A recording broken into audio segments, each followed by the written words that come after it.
The Alex Jones Show was a radio show that was on 5 days a week, live, 4 hours a day. Started in Austin, Texas, got picked up and syndicated nationally with over 200 radio stations. And he realized very early on the power of the internet. The power of the internet to spread the types of outrage and anger that he was spreading. That's why he started his website. And he realized that if you filmed the radio show, if you filmed it, you could post the video of it, and people could see Alex Jones' antics and just how angry he was and just how fearful his audience should be. And so he started live streaming to the internet at Infowars.com. He started a news site, okay? It wasn't a news site. In fact, you're going to hear Alex Jones himself and his corporate representative tell you that they're not journalists. And everybody knows they're not journalists, except guess who? Their audience, who they tell repeatedly that they are journalists. And so they start this website, and they put up all the different ways that the audience should be afraid of what's happening. Because on a show, what he does is he latches onto events in the world, and he uses them as examples for why the audience should believe him, that there is a plot unfolding to enslave and to kill him. He started growing. Infowars.com doubled to become PrisonPlanet.com. He added another website, Prison Planet TV. That's where you can watch all his videos if you want. And right before the social media revolution happened, what you have to understand is that Alex Jones was perfectly positioned to take advantage of exponential growth that social media would allow. Because he had a ready-made audience that was buying into his stuff. He had the type of medium that was most easily spread and engaged with online, videos. He had learned that if he could clip his show into little segments, little digestible videos that would take off online.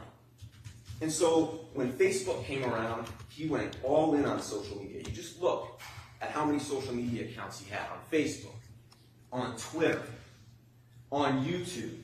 YouTube, the perfect medium for Alex Jones to just put up little videos, and he encouraged his audience to share them. He started live streaming his radio show, which he was filming, to YouTube, to Facebook, and to his own websites. And his audience was growing like crazy. Some of you in jury selection said you heard of Alex Jones. Others of you hadn't. But what you will learn in this case is just how influential he became. I want you to take a look at this slide here. This is from Infowars' own internal data. These are the numbers just for Infowars.com, his website in 2011. Okay? Not Facebook, not Twitter, not YouTube, just his one website. Nearly 250 million page views in that year alone. 32 million users, 85 million sessions. This is the audience that he had amassed that were tuning in every day. And what they were tuning into was Alex Jones telling them that, had you heard about that latest famine orchestrated by the global conspiracy that's coming after you? Have you heard about chemical pollutants in our water and our food? They're intentionally doing that to kill you off. Have you heard about the latest pandemic intentionally released upon you to depopulate you? Have you heard about falling fertility rates? The government trying to lower your sex drive so you have fewer children? Have you heard about mass shootings? Government operations as a pretext to take away your guns. Every day, something new to be afraid of. And you're going to hear about this business model. This business model, though, depends on one thing, and that is an endless thing for people to fear. And he grew his audience, for one reason. So that by the time they came to his website, he could send them to his store, where they could buy stuff. This is Timothy Fujay. He's a longtime business manager for Alex Jones. You're going to see his deposition played in this case. And I asked him, and in fact, you know that during the years, let's just say from 2012 onward, Mr. Jones' social media audience expanded dramatically, year over year over year, correct? Yeah, that makes sense, yes. And as we've been talking about throughout this deposition, that expanded audience led to expanded revenue for free speech systems and Mr. Jones. That's correct. You can hear Mr. Jones's father, David Jones, testify about how they would connect what they were covering in the news to the products they were selling people. I've observed, for example, if people are being stressed out about the idea of there being very dangerous flu things out there and stuff, and we have found that there is a product that is licensed by the FDA, now, bear in mind, they don't carry FDA-licensed products, to be a good surface disinfectant, and actually you can make claims along those lines. If there is a headline that the Disease Control of Atlanta is saying that flu is up 5 times, and we say have something that we believe will support your immune system, and I personally use it as a hand sanitizer, you know, that kind of puffery sells very well. And Mr. Jones was reeling them in. Infowarsstore.com. You can see advertised all over his website, all over his videos. This is the kind of stuff he was selling. You heard about when I told you that the government is lowering your sex drive so that you won't have any more children? I got something just for you. Super male and super female vitality. Just $52.45 on my website. You hear about those food shortages that the government has been inflicting upon you? Don't let them starve you out. I got storable food for you. And the chemicals and the pollutants that they're putting into your water. Get your state-of-the-art water filtration system on my website. Just $59.95.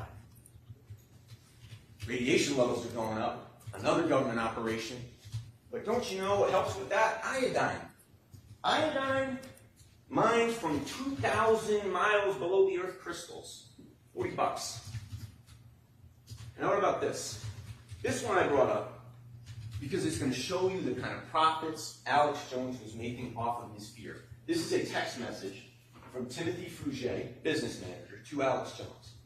Timothy Fujay is going to tell you that Alex Jones wanted sales reports every day. Every day. You can see a text message from Alex Jones at 7 a.m. asking his sales manager, how are we doing so far? You look at the second sentence here. The retail for VasoBeet, beet juice, beet essence, will be $39.95 and sale for $19.95. Our cost is $4. That's 1,000% markup. Now I want you to ask yourself, who's going to pay $40 for an eyedropper bottle of beet juice? The evidence can show you that it's somebody who's been manipulated. Somebody who's been convinced that Alex Jones is the one telling them the truth about everything that they have to fear. And they dig deep for $40 to buy an eyedropper full of beet juice. And so this is what was happening at Infowars. I want you to look at these numbers. I showed you 2011, but you know we're coming up to December 2012. In those nearly 2 years, this is the audience he was sitting on. Nearly 500 million page views on his website, just Infowars.com. Remember, not Twitter, not Facebook. That's where all the action was. Nearly 500 million on his website. 76 million users, 193 million sessions. That's the audience that was ready to tune in for the next outrage on December 14th, 2012.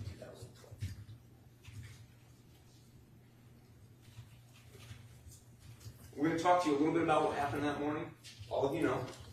We're not doing it because we want any sympathy. That's not why we're here. But what you need to understand is the truth about what happened that day. Because the truth about what happened is what makes Jones' lies about it, in mere minutes after it happened, so beyond the pale. 9:30 on the morning of December 14th, 2012. Young trouble man comes up, shoots out the window beside the front door, standing at the elementary school.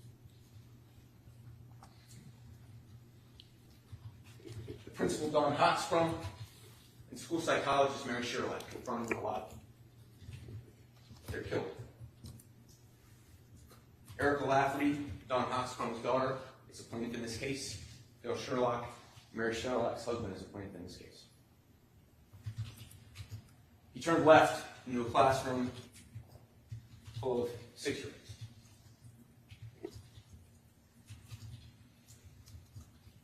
Law enforcement raced to the school. Parents, family members raced to the area. Law enforcement from around the state converged upon tiny little new town.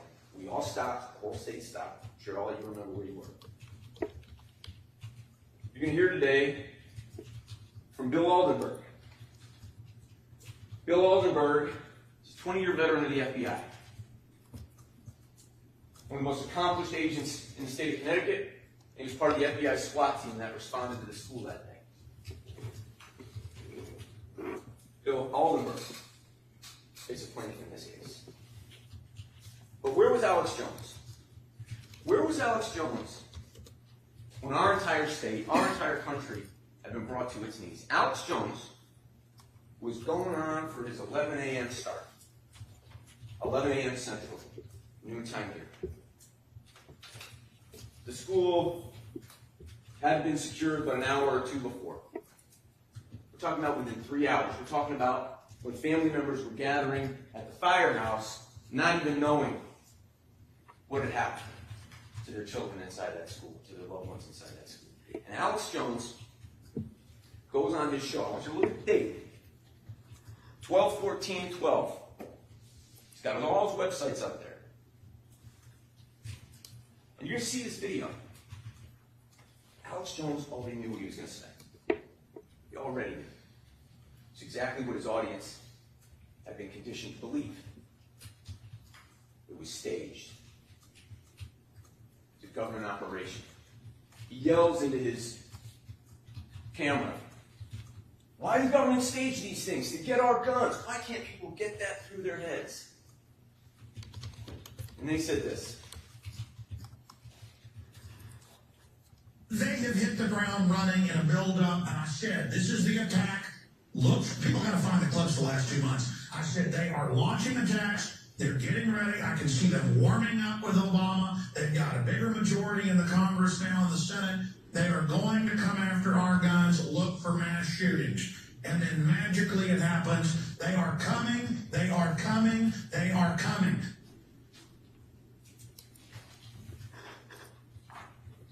They are coming.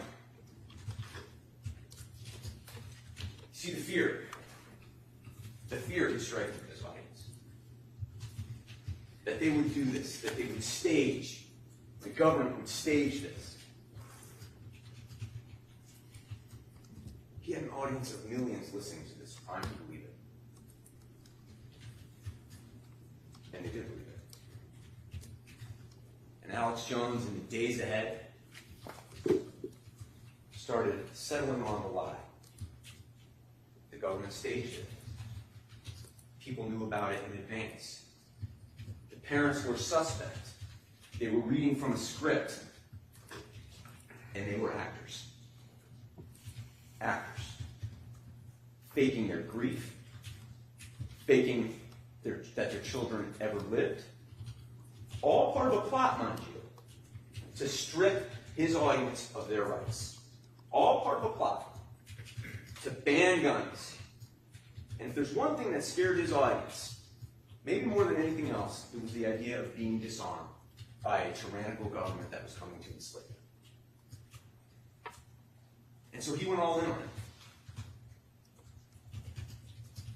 He called this video, Connecticut School Massacre Looks Like False Flag.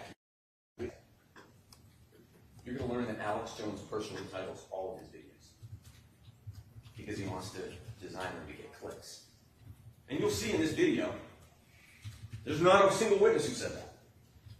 A false flag, you'll see, is a term that means essentially that what they're telling you happened didn't happen. It's fake. It's made up. 3 days later, as the funerals were happening. Do you remember that? Funeral after funeral after funeral. So fast you couldn't even remember the stories of all the children and the educators. And what's Alex Jones doing? He posts a video saying creepy Illuminati message in Batman movie hints at Sandy Hook School. What he's telling his audience is, they dropped a message. These globalists, they're that evil. They have to tell you what they're up to. And the fact that Sandy Hook appeared in a map, in a Batman movie, is evidence that you should believe means this thing was planned in advance. Now, that sounds ridiculous. And in fact, they're going to come up here and tell you, yeah, we never actually even confirmed Sandy Hook was in the movie. But this thing spread. This thing gets attention. It's 3 days after the shooting. 3 days after the shooting, a video of Sandy Hook mass media psyops, outtakes, and bloopers. They pieced together footage, made it seem like it was a blooper reel. It's all a blooper reel, because it's scripted. It's like a movie. You have outtakes. December 19th. Now we're 5 days after the shooting, and this is where things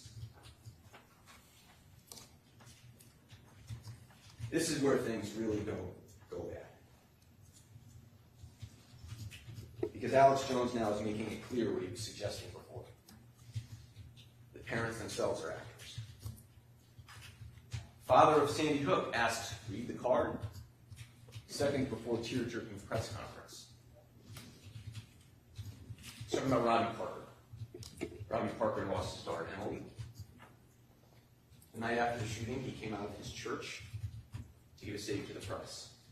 To talk about his daughter. It was important to him that the world know what Emily was like. And Alex Jones called him an actor.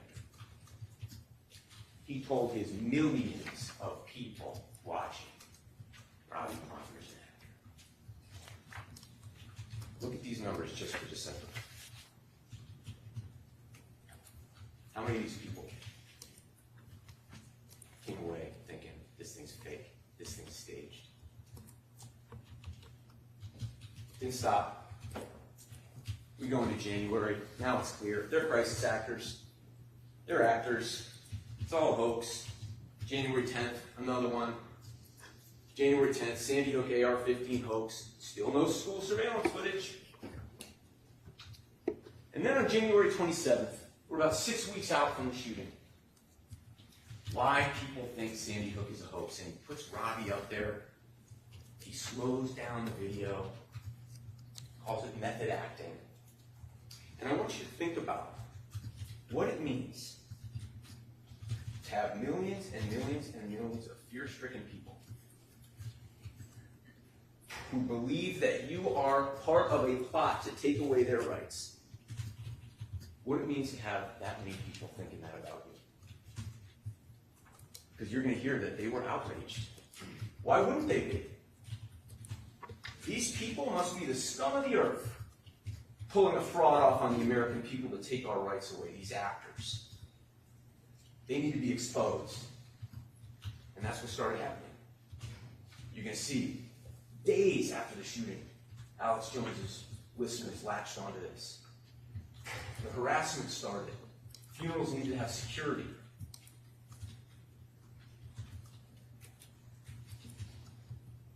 And you're going to see that 2 days after he publishes this video, one of the parents who lost his son, Leonard Posner, sends an email to Infowars. I'm very disappointed to see how many people are directing more anger at families that lost their children in Newtown, accusing us of being actors. Haven't we had our share of pain and suffering? All these accusations of government involvement, false flag terror, New World Order. I used to enjoy listening to your shows prior to 12/14/12. Now I feel that your type of show created these people, and they need to be reeled in. Alex Jones never would. You'll see that Infowars top editor actually responded to this. They knew about the harassment that was happening. but the lie was too valuable to Alex Jones. Take a look at these numbers. From December to January, 38% increase in sessions, 36% increase in users, page views up 43%. It was working. And as you know, the reason this matters so much is because this audience meant dollar signs for Alex Jones. You'll see that over the years, you'll see that over the years, Alex Jones had to keep the lie going. It's valuable to me.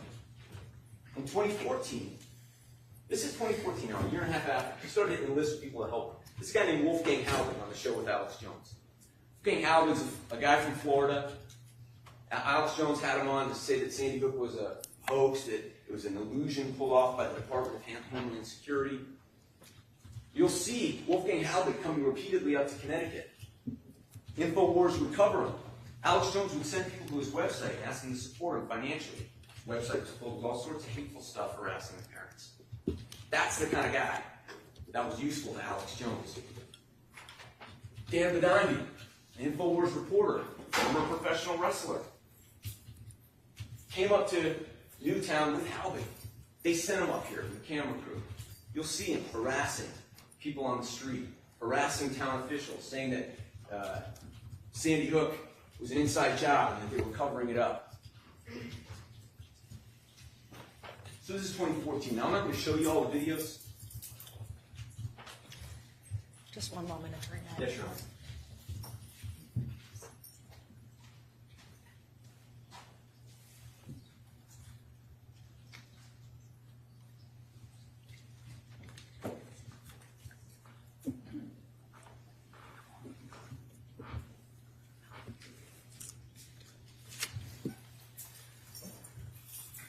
You may continue. Thank you, Your Honor.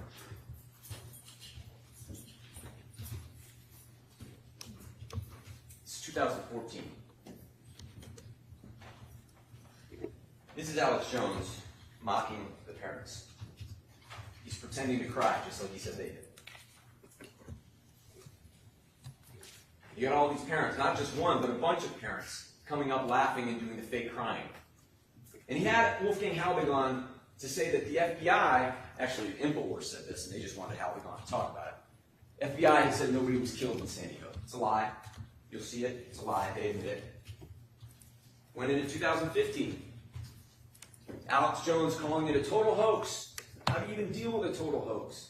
Simulation with actors. That's 3 years out. 3 years that these families now, having lost their children, their wife, their sister, their mom, dealing with this.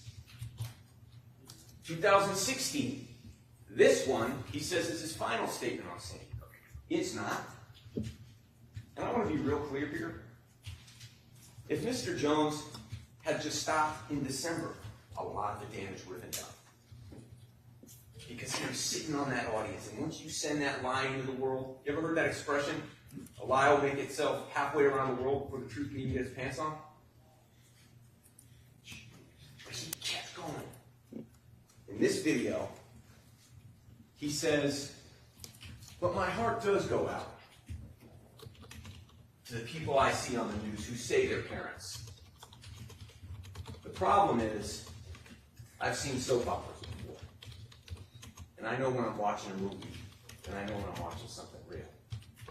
And he looks into the camera and he goes, let's look into Sandy Hook. And you're going to hear evidence that that is a call to action. Let's investigate it. Let's look into these parents. Let's expose them for the frauds that they are. Keeps going. 2017, Sandy Hook vampires exposed. Now we're going to present you with dozens of exhibits, but the reality is, of videos and articles, nobody knows how many times they publish this stuff. Even free speech systems, Infowars, they don't know. They didn't retain the videos.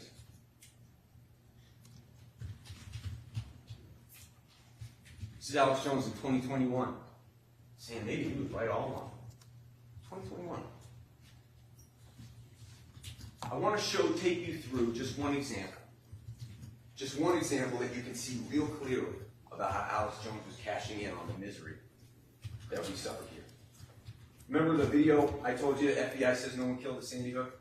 All right, this is the article here. Now, most of the time, Alex Jones makes his money just by building audience over time. Sometimes something goes viral. Everybody knows what that means. This went viral. It was a lie. September 24th, 2014. You can see he's selling DNA for us right next to it if you want to get that for 33% off. Well, we have data from Infowars for the period January 1st, 2012 through June 16th, 2019. All right, 6.5 years. All the articles they published on Infowars.com during that time. Thousands and thousands and thousands of articles.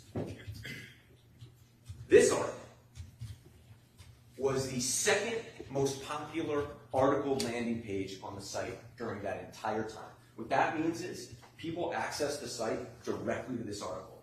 Not the home page, not the videos page, directly to this article. 2.9 million people right on it. And what does that mean? Look at the spikes in traffic. You'll see, this is right over the weekend of September 24th. Bang! Unique visitors shoots up. Close to 2 million. Visits shoots up, over 2 million. Page views shoots up between 3.5 million and 4 million. What does that mean to the bottom line? September 24th is the day he published the article. Now, this is just one of his sales platforms. Okay, I told you he's got a bunch of stores. This is just one. On September 24th, the day he publishes it, he brings in $48,000 on that day. Look at the next day. $132,000 in a day, just on that one platform. Then it drops off a little the next day, on September 26th, $128,000. Then it drops off again. What you're seeing there is the relationship between the lie, the audience, and the money he's raking. Now, $230,000 a day sounds pretty good. Wait until you hear what he was making just recently. So where was all this coming from? He talks about the audience that was growing. In 2014, the year that article went viral, this was his social media audience. 2.2 billion impressions on social media. Billion. This is in 2015. 2.9 billion. Facebook alone in 2016, 4.1 billion. And look at what happens. You're going to see this text message. This is the one I was telling you about. Jones wakes up just wondering how $sign we are. We ended up about 810,000 yesterday. One day. Do the math. It's going to take me a bit to calculate what percentage of that was food, but it's looking like 650 to 700,000 in food sales. We were already over 100,000 today at 6:45 this morning. Crazy. Now you can probably remember what was happening in February 2020.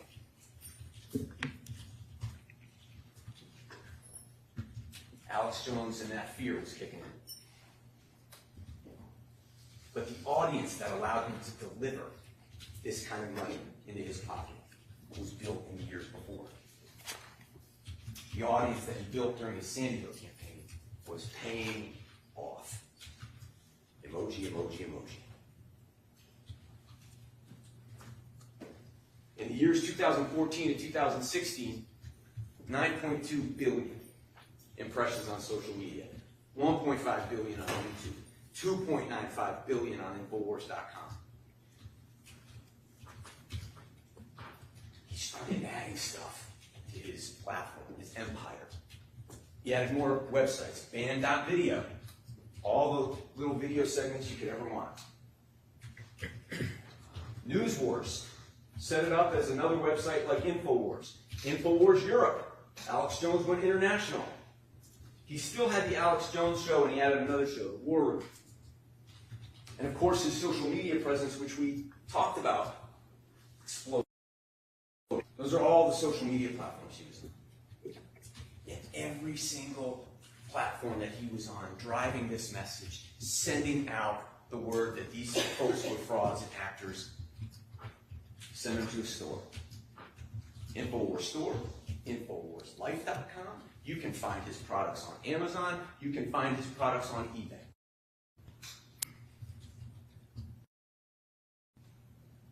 So we know what it meant to Alex Jones. You're going to see hundreds and hundreds and hundreds of millions of dollars. But what did it mean to these families?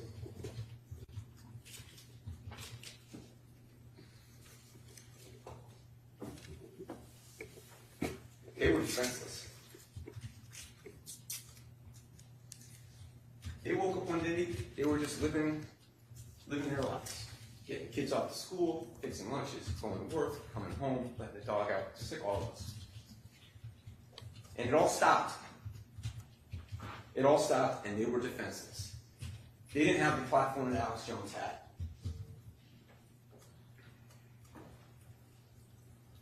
They didn't even know who Alex Jones was. But he knew who they were. His audience knew who they were. And ask yourselves what it means when you're lost in grief, trying to find your way through it, trying to take care of the kids that you have left, or the siblings you have left, knowing that there's a whole army set loose by Alex Jones to believe that you're flawed, that you're inaccurate, that the child you spent so much of your life raising never existed at all, that the grief that's consuming you is all an act.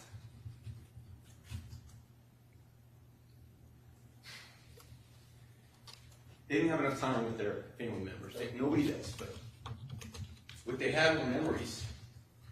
And Alex Jones turned those memories into a battleground. So you ripped apart, defended. And we're going to ask you to consider, all that when you're thinking about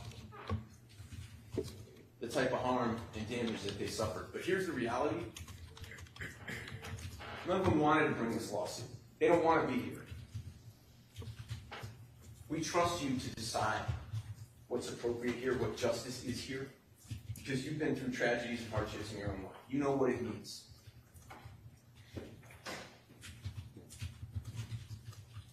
And we hope that your verdict is resounding enough to send a message you've been taken in by Alex Jones that they've been lied to. But the reality is that we're never going to put this lie totally back. We'll all be gone, and that lie will still be out there. But somewhere out there right now is another family getting their kids ready for school, fixing their lunches, going to work, thinking about taking care of their kids. And there's going to be a day when that child doesn't come home from school. And we know it, and it's sad, and that's the reality. And the question is going to be, where is Alex Jones when that happens? Is he in the studio? Getting ready to pounce? Or will you stop him?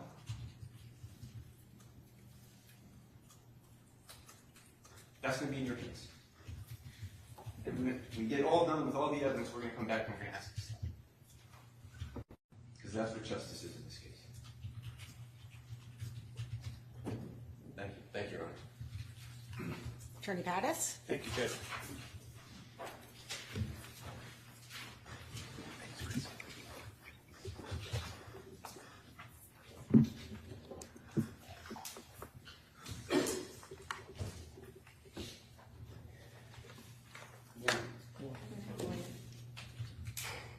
We live in times of deep political division. You know it, I know it. One of the issues dividing us is guns. Their possession, their control, their use. Their divides are deep in this country right now, even dangerous. Don't let anyone tell you for a moment that this trial is a means of stopping those divides, of discussing gun violence. We're not here to make political statements, to reform the world, to take a stand against extreme speech. This trial is not a cultural moment. It's not even about stopping Alex Jones. I was stunned to hear my adversary's opening statement. The judge told you why we're here. Hearing and damages. Liability has been determined. What can they prove, given what's reasonable? We went 15 minutes into the closing argument and heard a wholesale attack on Alex Jones, and you were asked to do something not related to your mission. Stop. It was 35 minutes in before the word, 35 minutes in before the word damages even arose. And then we'll trust you to give them damages, and their damages is stopping Alex Jones. Let me be bold here to decide for you, or to ask you to decide for the millions of fools, the millions of deplorables, the millions of MAGA Republicans, what people can and can't watch in this country, because they transformed the hearing in damages. They transformed money into a political weapon to strive. And we're going to ask you to disarm them. We don't want you to do anything here but follow the law as the court instruction went. That is your obligation. No more, no less. You'll hear nothing from the judge about stopping Alex Jones. Yep. You all remember, if you're old enough, where you were on December 14th, 2012. Well, where maybe I was in a courtroom. Maybe I heard that and I thought, my God, what's become of our world? 20 children, 6 adults slaughtered by Adam Lanza. These are the names of those children killed. Jessica Reyes, we should pause and remember each of them. Olivia Engel, Abiel Richard, Jesse Lewis, Grace Audrey McDonald, Noah Posner, Anna Marquez Green, Emily Parker, Charlotte Bacon, Catherine Hubbard, Josephine Gay, Daniel Barton, James Mattioli, Carolyn Privetti, Allison Wyatt, Dylan Hockley, Madison Sue, Chase Kowalski, Jack Pinzo, Benjamin Wheeler. Those are 20 young lives wiped out for no reason at all on December 14th, 2012. Each had parents and families who loved them. Each victim is missed, loved, and mourned, I'm sure, to this very day. But that's not why we're here. The adults killed that day: Victoria Soto, age 27, Lauren Russo, age 30, Dawn Hawksworth, 47, Mary Sherlock, 56, Rachel DeVito, 29, Anne Marie Murphy, 52. Those are the 6 adults senselessly killed in San Diego that day. We're not here for that. Each of them had families. Each of them, I'm sure, are mourned to this very day. Each of them. The plaintiffs in this case, not all the families and members of those victims chose to be here today. 14 family members representing children and adults, 4 children and 3 adults chose to be here. An FBI agent chose to be here. A parent or parents of Emily Parker are here. A parent or parents of Daniel Barton are here. A parent or parents of Dylan Hockley are here. A parent or parents of Benjamin Wheeler are here. Members of Victoria Soto's family is here. A member of Dawn Hawksworth's family is here. A member of Mary Sherlock's family is here. And of course, a retired FBI agent is here. 2 other children's parents brought suits elsewhere on another day. All assert that Alex Jones caused them grave harm. Their lawyers are here to prove that truth. Grave harm doesn't mean stopping Alex Jones. Our suggestion is you stop Alex Jones and do a graver harm to the Republic. Your job is to decide if Mr. Jones is responsible for all they are claiming. In other words, we claim that their claims are exaggerated. And if they can prove to you that he's caused them all the harm they claim, then give them a sum that compensates for them, not for that. They've suggested your job is to punish Alex Jones. Again, you won't hear that from the judge. They hate him because he says outrageous things, and the haters want him silenced. Each of you has chosen to be here today to compensate them for their grief, and you're being asked to make an example of Alex. Money is their weapon of choice. Award enough and you might summon, or you might silence Alex Jones. He was mocked. They're coming, they're coming, they're coming. The plaintiffs and their counsel hope they're here, and it's you. That with money, you'll do what no one else, you'll do what most of us do at home when we hear something we don't like. We turn off the TV set. Listen carefully what will be said about money in this case. Will they themselves ask for a sum that reasonably the parents, the plaintiffs, will they ask for a sum, or are they going to let their lawyers pick the sum? This isn't a casino. You're not clerks at a grocery store selling quick pick tickets. They have the burden of proof, and they have to prove it. Your job is to do justice. You will learn in this trial that plaintiffs did not file suit here until 2018, even though, as their counsel said, all the damage was done in 2016. Almost 6 years after the shooting, 6 years after Alex Jones told millions of listeners the shooting was a hoax, no one died, the parents were crisis actors. Like Alex is liable for this, the judge has told you that, and we respect this court's ruling. In the prior proceeding, the court determined Alex was liable. If you don't know why, you must not speculate about why. It is not an issue for you. You're here to determine whether the parents, family members, and an FBI agent are entitled to more than nominal damages. Listen carefully to the evidence. At the end of the case, we'll tell you that they are not, and we'll tell you why the evidence supports that verdict. Alex will testify, and he'll tell you that by the time this lawsuit took place, he'd long since talking about the suit. He was broadcasting 4 hours a day, about 10,000 hours since then, 6 days a week. The plaintiffs will show you the most hurtful videos and articles they could find after years of litigation. You'll hear from employees of Alex's show, Infowars. No one, not the plaintiffs, not the Alex Jones, no one knows how many videos he produced. In part, that's because there was a culture war going on in 2018. We had deplatformed Alex, will tell you. Objection, Your Honor. The archives. Objection, Your Honor. Sustained. The archives will tell you that stored his videos was removed. YouTube, he didn't have access to his own archives. Why these parents?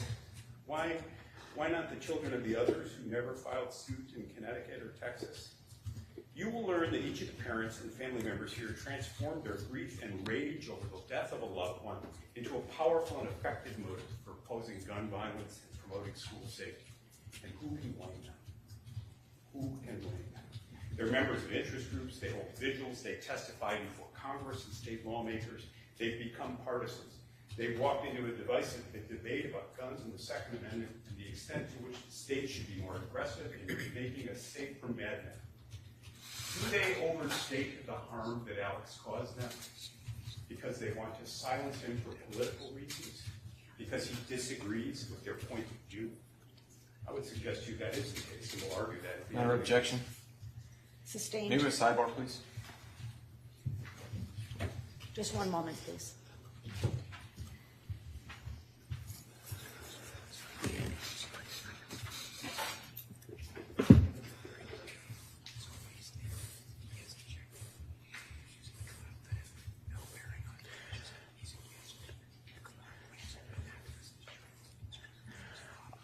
I think motive and bias, I'm sorry, I apologize. I think motive, interest, and the outcome are never collateral. And I think that we can argue that they're exaggerating their damages claims for ulterior motives. I think that's the case. Okay.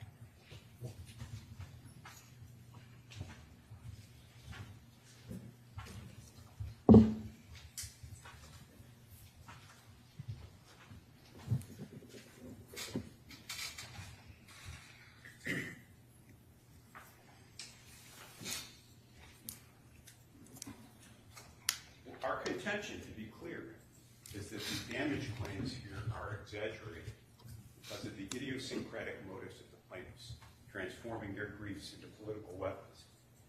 You'll have to decide whether that's true. But here's what you learned. In 2016, Alex Jones became a household name again when a presidential candidate used him to berate her opponent and talked about Sandy Hook, Hillary Clinton. She never got sued. Alex. Objection, Your Honor. Sustained. Can we stop this, please? Sustained. Move on, Attorney Pattis, please. How many times did you notice how many times I objected to telling you, letting them tell their story? All right, Attorney Pattis, that is improper, and either finish your opening or be seated. In 2017, Alex was interviewed by Megyn Kelly on NBC. He worried it'd be a hit piece. He sat for the interview. It was a hit piece. Megyn Kelly didn't get sued. Alex got sued. Objection, Your Sustained. Honor. Attorney Pattis, one more time, and I will ask you to be seated. People wrote these folks hate mail. You'll read. People stalked them. People threatened them. People appeared at some of their homes. Each slight, some of them will tell you, was as though a scab had been torn from a wound that will never really heal. And they blame Alex for all of it, all of it.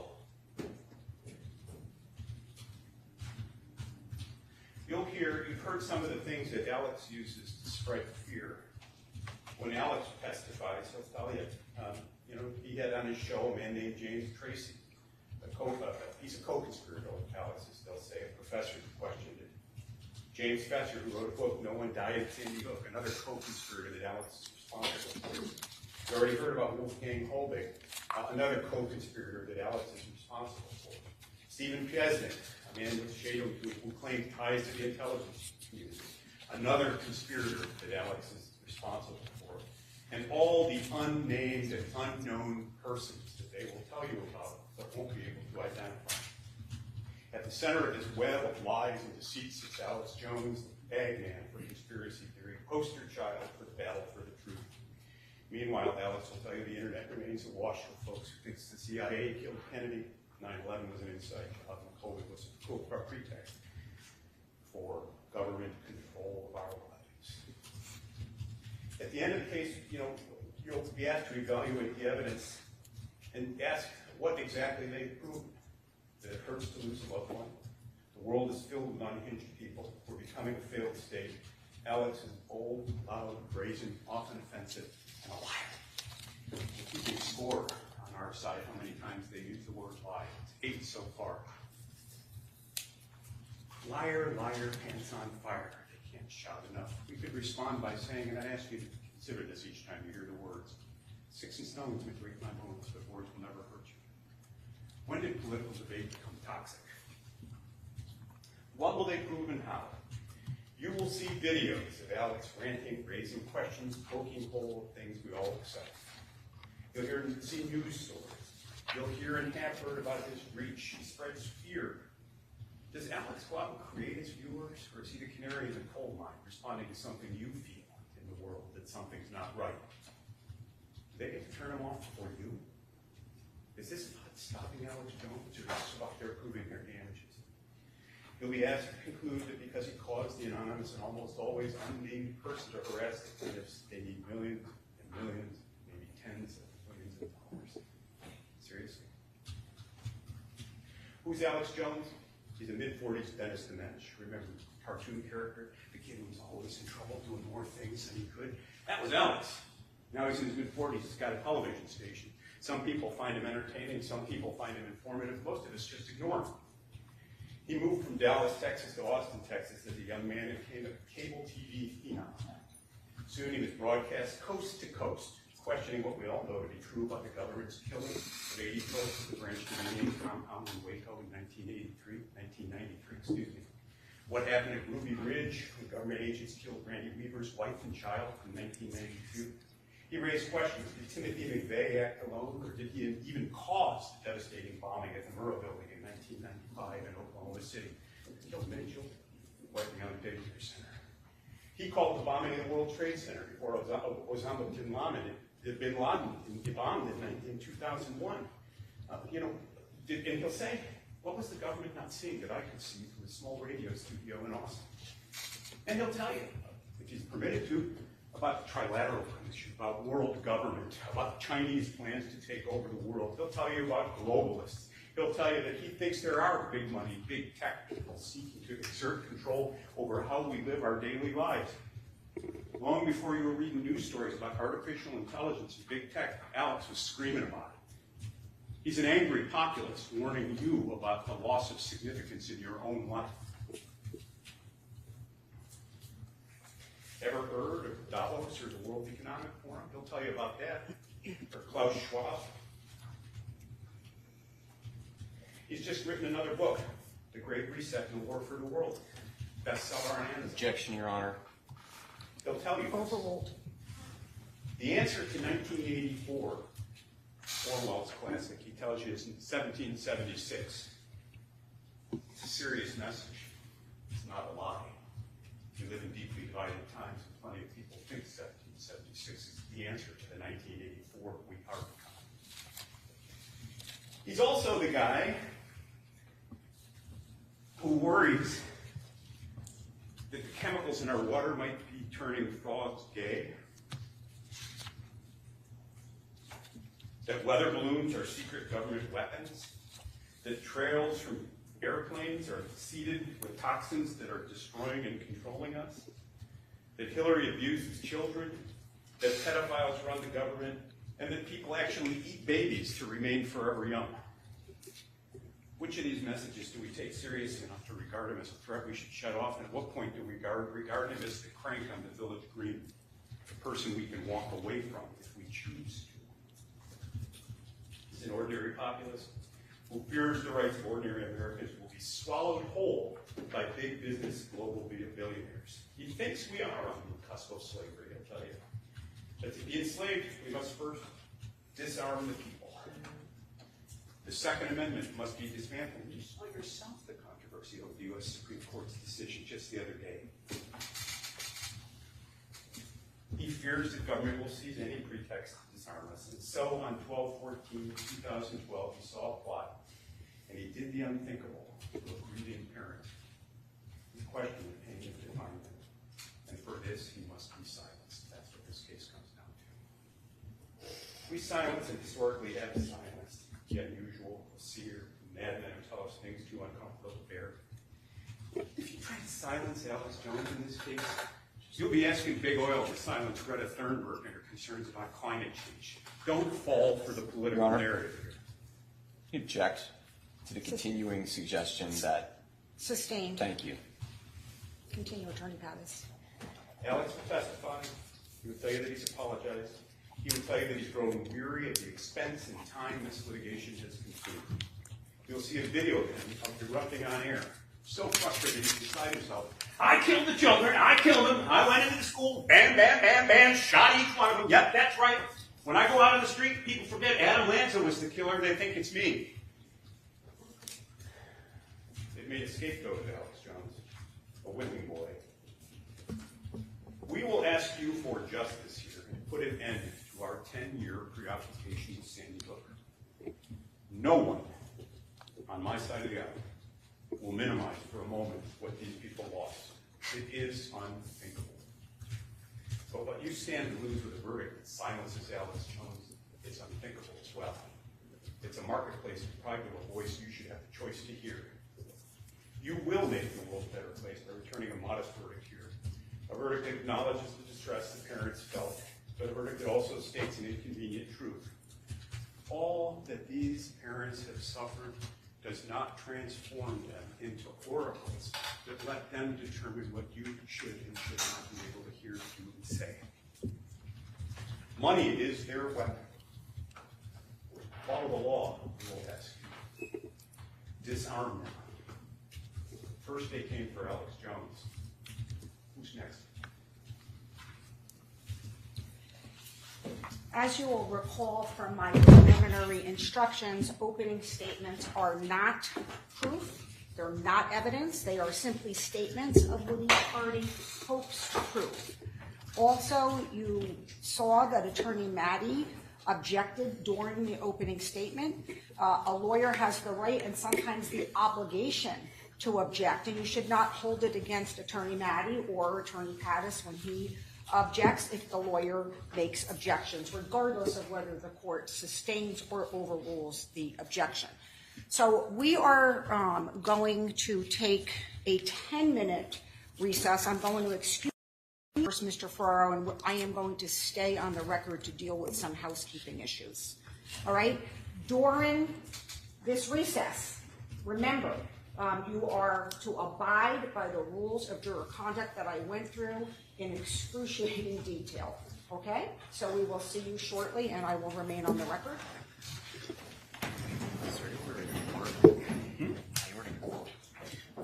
Yeah. I think there's water in here. I don't know if it's fresh or not. There may be water down the hall too.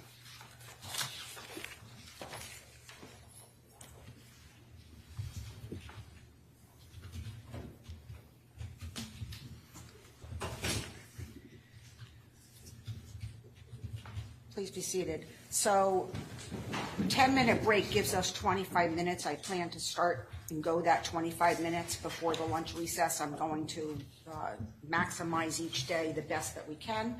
I do want to state on the record that in the overflow courtroom, it came to my attention that someone was in violation of my court order, filming and photographing the opening statements and apparently posted it on Twitter. I did confiscate the device. I had the individual removed from the courthouse. I'm not playing here. If anybody in this courtroom or the overflow courtroom is using their device in an unauthorized manner, I will confiscate it and you will be removed from the courthouse. So only the individuals who are have been previously authorized may do so. Mr. Farrow, I think the one juror in the front row in the black sweater, I didn't see her juror sticker on her. I don't know if it fell off or if it was hidden, but can we please make sure that it gets on her? Okay? Your Honor, we have a request for a curative instruction. What I expect when Alex Jones comes up here, he's going to violate the court's orders. I expect that. I do not expect Attorney Pattis in his opening to try and unwind the default by repeatedly stating and suggesting that Alex Jones was just questioning, are we gonna silence the crazy person in the town square for just, he was doing it by referring to the other events that Alex Jones has questioned. The jury is going to be instructed that Alex Jones intended these statements knowing that they were false. And so we need a curative instruction at the outset, because what Attorney Pattis has done has injected not only politics, but he's injected this idea that Alex Jones was merely questioning when the jury is going to be instructed in the court to determine that he intentionally inflicted emotional distress, that he intentionally lied, that he acted with malice. I had intended to go as far as I did until I heard the opening statement that my adversaries gave. And this is not an issue. I could have objected at the first sentence. This has nothing to do with stopping Alex Jones. This is a compensatory damage claim. And they went 15 minutes. Stopping Alex Jones is not an element of their damages. They went 15 minutes before they even turned to anything related to Mr. Jones. 35 minutes before they mentioned the family. And then they gave a passing reference to damages. Alex Jones must be stopped, they said. It is our contention that Mr. Jones, that the plaintiffs in this case exaggerate the harm that he caused to him, or that he caused them, and they exaggerate it for political reasons. And so if they had not come in and said, stop Alex Jones, that objection and request for a curative instruction might have some teeth. But they're not on their own words right now. I don't intend to give a curative instruction at this point, but as things develop, and especially if there are issues, further issues, then renew your request. And I would be inclined to do so right in the midst of the witness. And I am going to deal with Mr. Jones when he testifies. That's understood. I do expect, as I discussed, Attorney Pattis, and I thought you were on board with it, I expected to canvass him on the issues that that were off limits. The law of the case is not complicated, but I do think the court is, we would not object to a canvass. And I did tell you that if there are issues, I will address contempt on the spot.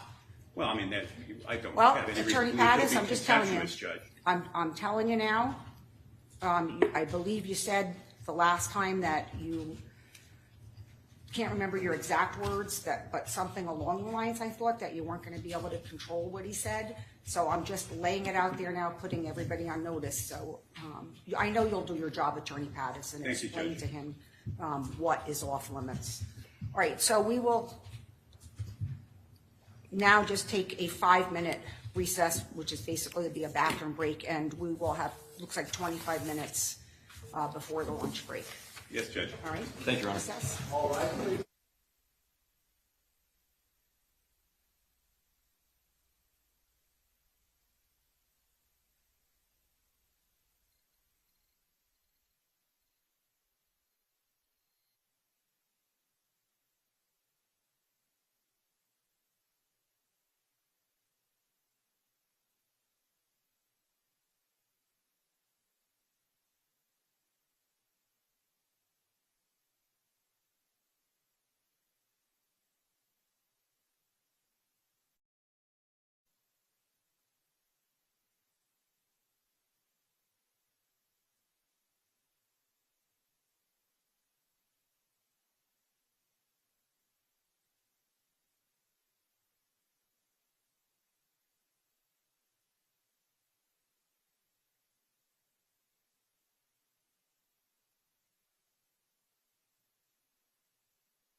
know, Chris, how long are you going to be with him? Can I send pasta lunch?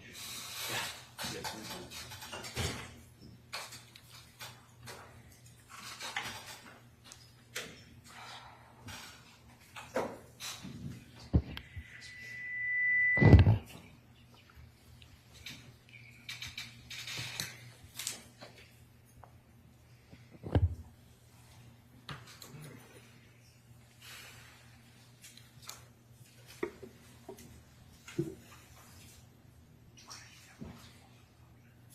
Yes, may we approach this, what jury comes in just on a housekeeping issue?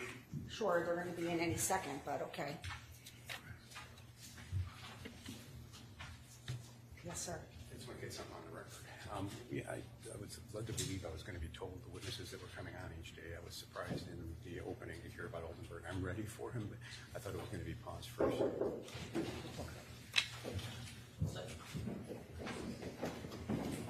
Welcome back.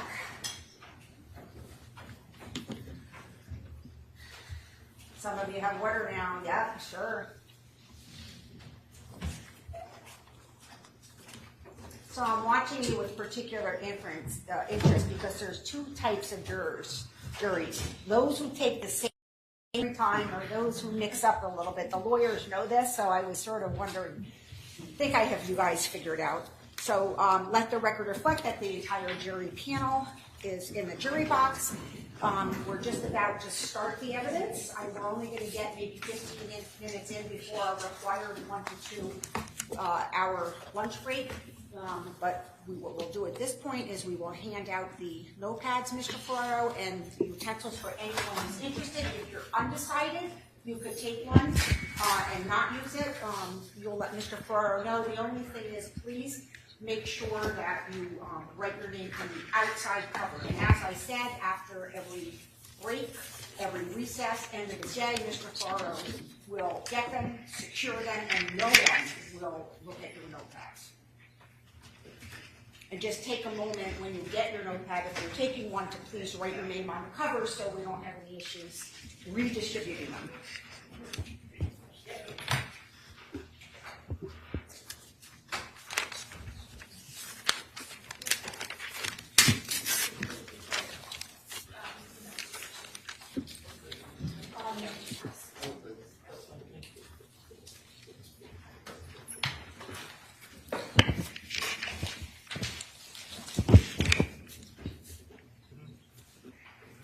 You may call your first witness, counsel.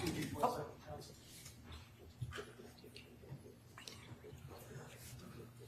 You may call your first witness. Thank you, Your Honor. The plaintiff's call, Bill Oldenburg.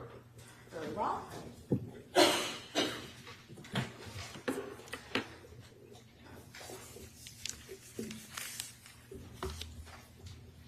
Good afternoon, sir. Just watch your step.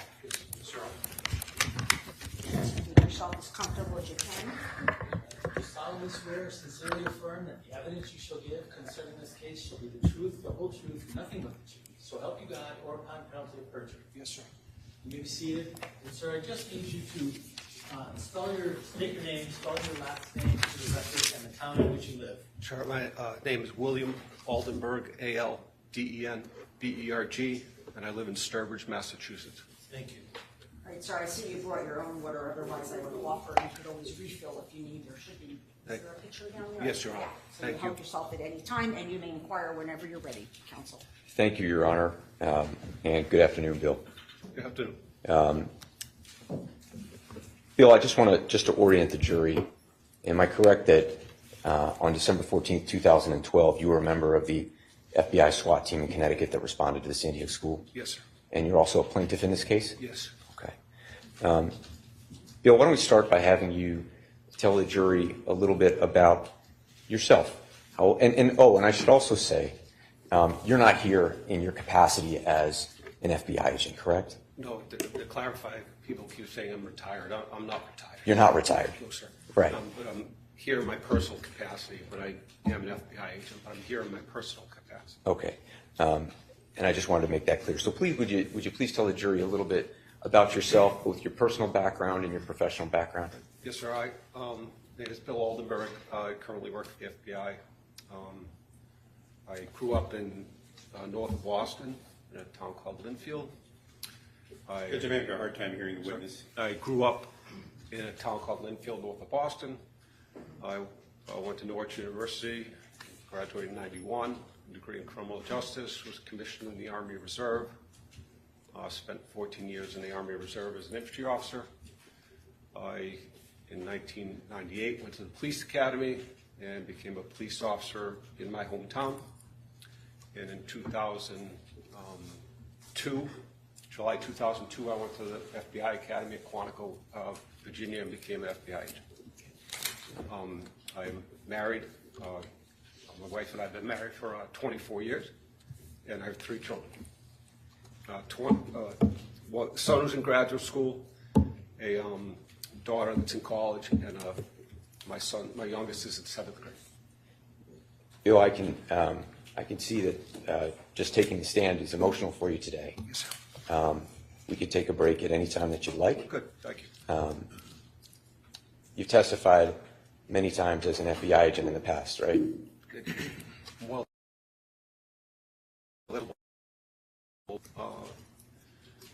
multiple grand juries, state trials, things like that. But you've never testified in a setting like this? Not in my personal capacity, no, sir. How long have you been married, Bill? 24 years. You said you joined the FBI in 2002. You were a police officer before that. Yes. Why did you decide to go into public service? Like a lot of the guys say, like a lot of us say, ever since I was a kid, I wanted to be a police officer. And when I graduated in '91, there weren't a lot of police jobs there like there are today. And so I did some private eye work for a while, and still couldn't get a police job. And so then I decided to go to law school. And I went to law school. I graduated law school in '98, just before I went to the police academy. Did you think that getting a law degree would help you to be able to get into a police That's what I department? was hoping. Okay. And have you found your career in public service fulfilling, Bill? Yes, yeah. Tell me about that. I've had the opportunity to work a number of investigations over my career, and wide-ranging. Gang cases in Hartford for several years, and drug cases. I've had a number of successful public corruption cases and civil rights investigations. And I've had a wide range of experience in the FBI that treated me very well. Have you considered it part of your own personal mission to do what you could to protect the public? Yes, yes, sir. Is that why you tried to become a member of the FBI SWAT team? Yes. Can you tell the jury a little bit about that, what that entails? Sure. In 2004, I tried out for the FBI SWAT team in New Haven. You have to meet certain qualifications, physical qualifications, tactical, firearms. I made it through the training and had been on the FBI New Haven team from 2004 to 2019. And as part of the FBI, and in particular as part of the SWAT team, can you tell the jury a little bit about how you consider the importance of your own personal integrity and professionalism in how you carry out your job? You could clarify that, sir? Yeah. I mean, obviously as an FBI agent, you have a lot of responsibility as a SWAT team member. Yes, sir. You're taking on the responsibility. Leading. Sustained. Sorry, I was just trying to clarify, Your Honor, but tell the jury the role that integrity and professionalism plays both in your job as an FBI agent and as a SWAT team member. As an FBI agent, I mean, if you don't have integrity, you can't do your job. Everything we do is based on our integrity. You have to have integrity to even survive in the job. Bill, on the morning of December 14th, 2012, where were you first thing in the morning? It was a SWAT training day. We had we were required to train so many days a month. That particular day was a SWAT training day. We were at the range in Middletown, Connecticut. So I would have gone from my residence directly to the range. Okay. And when you say the range, you're talking about the firearms training range in Middletown? Yes, sir. Okay. And that's a state police facility that's also used by the FBI for that? Yes. Were other members of your team there that morning? It's actually at the Middletown Police Facility that's used by the FBI, sir. Okay. But there were other, yes, so there are other FBI team members there that morning. How many? Altogether, I would say approximately 9, maybe 10. Did you have a doctor who's also part of your team there? Yes, we have a doctor assigned to the team. He's a doctor. He works for UConn Medical. As part of his job, he's assigned to tactical teams in the state. And why does a doctor get assigned to the SWAT team? Because the missions you do are extremely dangerous. They're, for example, you're arresting the most violent people or the most dangerous situations where something really bad could happen. So we have a doctor on the team in case something happens to one of us or to someone in the building or residence that we're entering. It's very, it gives you a sense of calmness to have an emergency doctor with you when you're hitting a door and people could possibly get shot or killed. That morning, when you were at the range in Middletown, did your team receive a call to respond to a location? The team doctor received a call from what I believe to be the medical. Objection, speculation, hearsay. We're not offering anything for the truth, Your Honor. We're offering you to. Thank you. You can continue. The team doctor received a call from one of the paramedics from the state police team. It was something about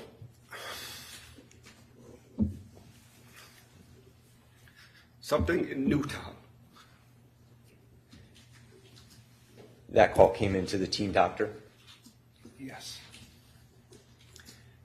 As a result of that call, did you and your team understand that you were to go to Newtown? Yes, basically there was some type of active shooter situation at a school in Newtown. And I didn't work that end of the state, so I remember my first thing was, well, where's Newtown? I didn't even, because I worked the Hartford area, the Meriden area. Bridgeport covers Newtown. And so yes, the paramedic needed Rich to come to Newtown. Rich is a doctor. Yes. And Rich has a personal car, he doesn't have an emergency vehicle. Okay. So at some point it was decided by my bosses or someone. Objection, speculative, non-responsive at this point. No, Sustained. It's okay. I'll take it step by step. I take it that as a result of that call, your team was dispatched down to the active shooter situation in Newtown. Yes, sir. Okay. Now, obviously you weren't expecting that morning, correct? No, sir. Okay. But we were expected to do training at the range. Okay. For reasons that will become clear to the jury later, I want you to tell them about what your gear Objection to the situation. narrative about the purpose of the question, Judge. Sustained. What was your gear situation that day, Bill? So I had just received, or either that day or a day or so before, a new vest. They update our vests every couple of years, or however often, because the material breaks down. So I had received a new vest. I was in the range house, which is picture a small room with multiple folding tables. I had my stuff laid out on the folding tables, and I was moving my equipment from my old vest to my new vest. And when you say your equipment, would that include, for example, a patch identifying you as an FBI SWAT team member? Yes, sir. Would it include? Objection, leading, Judge. It's preliminary to that. It's overruled. Would it include communication systems like a radio? Yes, sir. What else? Medical kit, ammo pouches, flashbang pouches, insignia, flashlight holder, different pouches for different things. When you got the call to report down to the active shooter, how quickly did you guys get out of there? Well, we probably left the range with it in less than 5 minutes, if not quicker. Did you have a chance to move over all of your gear to your new vest? No, I just grabbed my stuff and threw it in the trunk of my Bucar Barrow vehicle. Now, do you recall whether you realized at the time you were initially called or some point thereafter that the location you were responding to was a school? I'm pretty certain that when we were leaving the range, I knew we were going to a school. How did you all get down there? We had a caravan of 4 or 5 vehicles, maybe 6.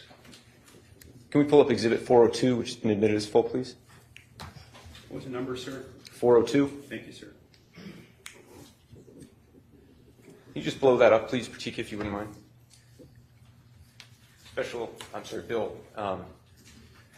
It's a little bit hard to see here, but obviously you see that this map depicts the area from Meriden down to Newtown. Yes. Which route did you all travel to get down to Newtown that morning? We left the range and got onto 691. May I approach, Ron? 691 here, in the middle of town of Meriden? Yes. 691, so we took 691 all the way to 84, and then 84 Through Waterbury? through Waterbury, yes, sir. Okay. To exit, exit 10, that's what it was at the time, I don't know what it is now. You can pull up, please, Pratik. Thank you. Exit 10 off I-84 into Newtown. Yes, sir.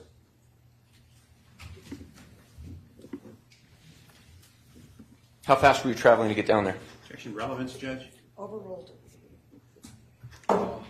Fast. Fast. Did you have the sirens on? Yes. Lights? Yes.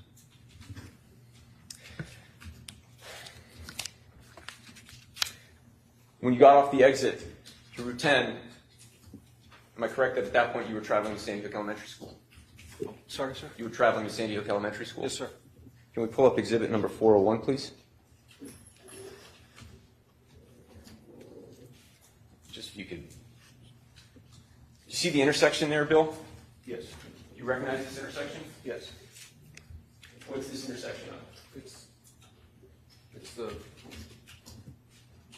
right there on the right is the access road to the school. So, were you and your team coming this direction on Riverside Drive? Yes. With the school up this way? Yes, sir. What's this building here? I believe it's the firehouse.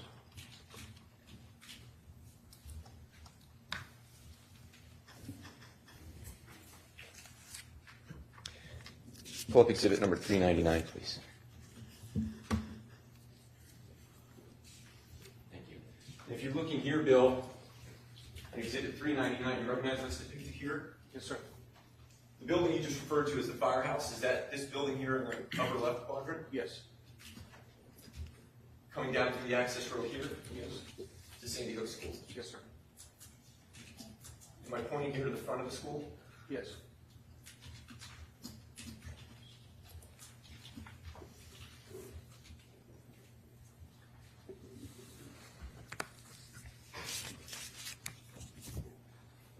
Do you know what time you arrived? Within 30 minutes of when they called it, we were there, I think within 30 to 40 minutes of the shooting. As you approached the intersection of Riverside and Dickinson, the access drive up to the school, do you remember what you saw there? As we were coming up the access road after we got our gear? No.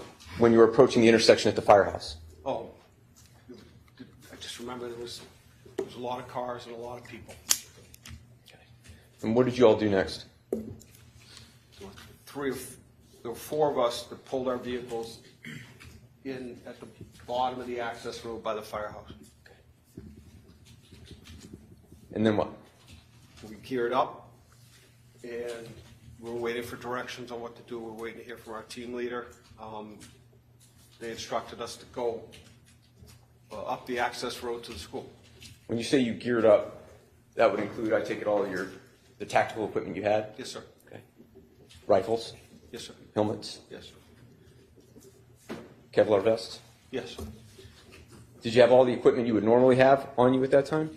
There was stuff missing from my vest because I went with my old vest. I just grabbed the old vest, and that's what I used. Okay. And as you approached the school, tell me what happened next. After we, four of us, FBI agents, we got our gear, we moved up the access road to meet the rest of the team. The rest of the team had pulled up to the parking lot. Did you see any other law enforcement personnel that you recognized as you approached the school? So at first, as excuse me, as I'm coming up the road, I see a uniformed trooper, and again, I wasn't really sure what was going on. I just know that whatever it was, there'd been a shooting, and I came up the road. There was a uniformed Connecticut trooper who was being led away by his co-worker or someone else. And he was like in hysterics. And I'm like, what's going on? In our world, freaking. Objection. That's non-responsive at this point, Judge. It's not non-responsive, actually. Overruled. That's unusual. Most law enforcement guys or law enforcement people are, don't get too emotional. And I saw that and what's going on? What's happened? And then we got past him and got to the front of the school, and I saw another state trooper that I had worked cases with over the years and I knew pretty well. And he saw me, and I said, Dave, what's going on? And he says, oh, it's bad, or something. I'm paraphrasing. It was bad. And Let me stop you right here, Bill. Let me just stop you for a minute.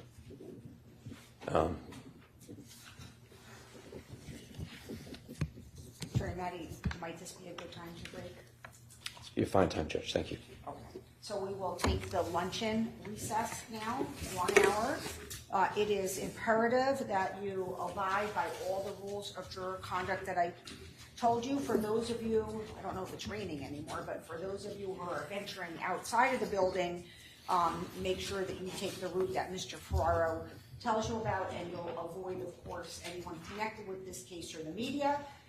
Mr. Ferraro will collect your notepads and writing utensils, and he will give them back to you when we start again at 2 p.m. So we will take the recess.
overrule your objection. Are they Do you going to be want directed to heard? refer to Mr. Jones as Alex? Excuse me, Mr. Pattis? My question was, is the plaintiff going to be directed to refer to Mr. This Jones is not a as question and Alex? answer situation. Your objection referred to Mr. Matty, referring to his clients by the first name. That's what I ruled on. Please be seated. And I have it in a housekeeping manner by agreement of the parties? Yes. Would the court consider permitting us to file our preliminary request to charge on Monday the 19th rather than the 15th, which is the current order? We have an agreement if you would. That's fine. Your Honor, we have no objection here. That's fine. Thank you. Are we all set to go? Yes, there he is down there. Okay. Did you take care of the sticker on that one? Yes, it was actually on her shirt, the sweater. I didn't see it. Okay. Yes, Terrific. no problem, and I have some with me in case we do it again. Ready?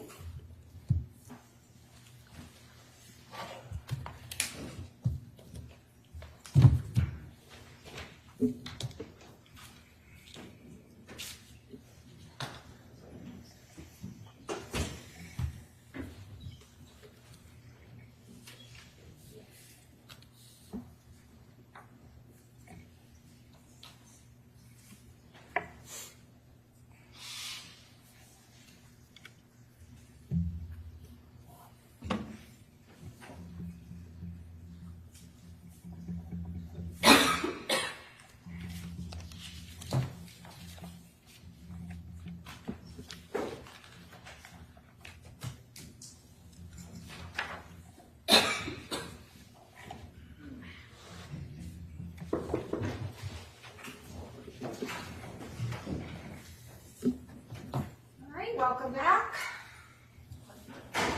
Take your regular seat or mix it up as you will.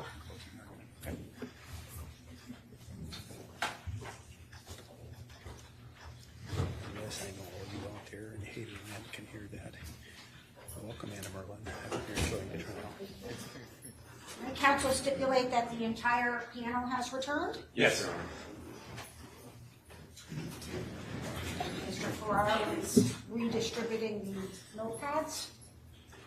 Sir, you may resume the stand. There you are. And of course, you remain under oath, as you know.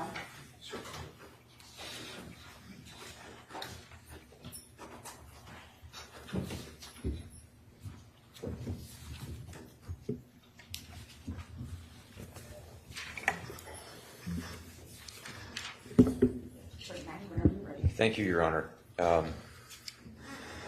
Bill, when we left off, you were just describing your approach to the school. Yes. Okay.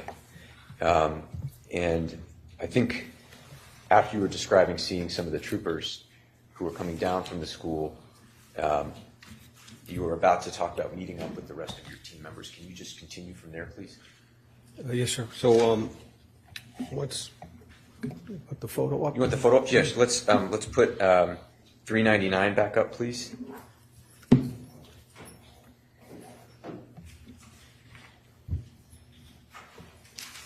Once we got to the, Just hold on one second, Bill. And if you could just try and keep your voice up. yes, sir. if you wouldn't mind. Once I'm we, going to say the same thing. I just want to make sure that Attorney Pattis and everyone can hear you. yes, okay? yes, Your Honor. So we made our way up through the access road to the front of the school. That's where I saw the officer from the state police that I've known from past investigation. Okay. He seemed to be, so I had a brief conversation with him, and then our team leader brought our team together in front of the school. May I approach the screen? Thank you. Just to remind the jury, this here where I'm directing your attention, that's the front area of the school where you grouped up with your team leader and the rest of your team. Yes, sir. And when you gathered together, did you receive orders for what you and your team were to do next? Yes, sir. It was my understanding that we were going to assist the state police SWAT team with clearing the school. And were you aware at that time whether the active shooter situation at that point was no longer ongoing? Yes, sir. It's my understanding at that point, yes, sir, the active shooter, yes, it was done. It was over. Yes, sir. Your Honor, may I have one moment, please? Take your time.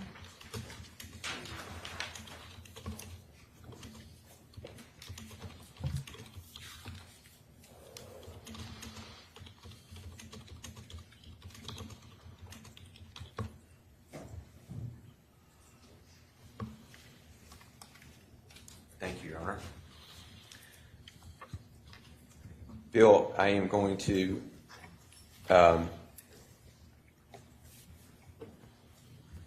ask you to describe,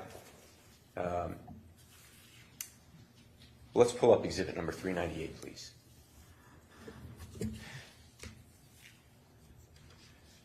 Now, what we're seeing here, Bill, is the school, but from the front entrance, right? Yes, sir. Okay. And so now we're looking in the other direction, and this is the front of the school, right? Yes, sir. And as I'm pointing at here, this is the covered front entryway to the school? Yes, sir. And can you just describe for the jury where you and your team were located as you were about to enter the school? Do you want me to get the point, or you want me? We're to the left of the front entrance, sir. Here? Yeah, left of the front entrance. Yeah.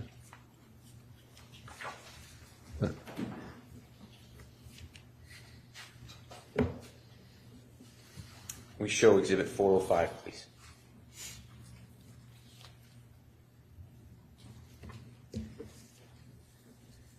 This is the front entrance of the school. Yes, sir. On the left side of the photograph, adjacent to the front entrance, do you see vertical windows going up to the roof? Yes, sir. I'm just going to get this area here. You see that? Yes, sir. What area is that? That's the first classroom.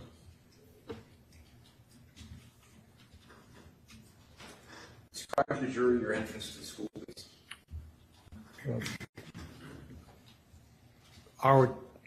Our team entered through that door, and we met the state police team in the lobby, is what I recall.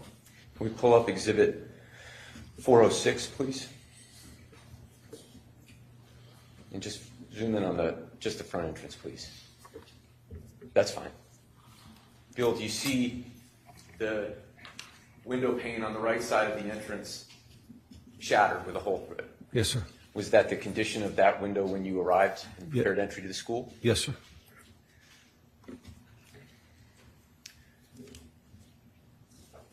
Please describe the next action that you took. Once we linked up with the state police team, our team leader told us that we were going to search one side of the school, and the state police were going to search the other side of the school. We had some state police officers with our team. So one team is going to go to the right, one team is going to go to the left, and that we were looking for, any survivors, anyone hiding, things like that. Okay. Can you zoom out of that photograph, please? And just zoom in on the right side of the photograph, if you wouldn't mind. Do you see, Bill, to the right, there's a hallway going back towards the rear of the school? Yes. And your team, which direction were you ordered to go in? We went down that hallway to the right, down the right side, to the right. And the other team went to the left? Yes. And as you entered, can you pull out and zoom out of that, please? The area just beyond the front door, is that the lobby to the school? Yes, sir. As you entered the front door and came through the lobby, what did you see? On the corner, if you go through those double doors there, the hallway goes to the left, and there were two victims on the right on the corner, or at the vicinity of the corner. 2 adult females. Did you come to learn that the women who were laying there were the principal, Dawn Hoxsprung, and the school psychologist, Mary Sherlock? Yeah, I learned that before I think I left the school. But your team was to go to the right. Yes. But, yes. And you had the doctor with you, correct? The doctor was with us. I just don't know if he was helping us. He wouldn't help us clear. He would be there to assist, with injuries and stuff. So he wouldn't have assisted with the clearing. But he certainly was, I could tell you, was in the school. Did you just observe other EMTs in the school as you were there? Now, later on, I saw at least 2 EMTs or firemen. What I think were Newtown firefighters in the hallway. Can we pull up Exhibit 415, please? Okay, just zoom in on the diagram. Sorry, Your Honor, I don't have that as a full exhibit, unless I missed something. Why don't we take it down? I know it's agreed upon. Well, may I have a moment, Judge? Take your time. Yes, this was not on the list read this morning.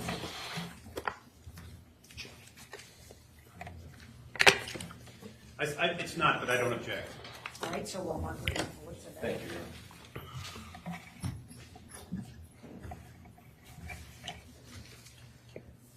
You recognize this to be the layout of the school? You see that, Bill? Yes, sir, it is. And you see, indicated here is the patio and the lobby, right? Yes, sir. And so when you came in with your team, take it that you came down this hallway to the right. Yes. Can you describe for the jury that process, please? We went, there was a team on the right side that cleared those rooms on the right. There was a team on the left side that cleared the rooms on the left. I recall being on that right side team as we went down the hallway. And was this side of the hallway empty? Yes. Did you go through each room with your team searching for any survivors or anybody that might be hidden? Yes, sir. And describe for me how that process ended. We were in a number of classrooms, and then I think the last room I remember being in was what I would call like a boiler room.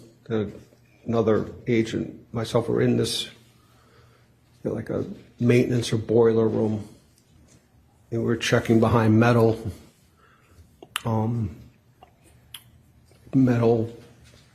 cabinet doors or metal doors that opened up into pipes and stuff.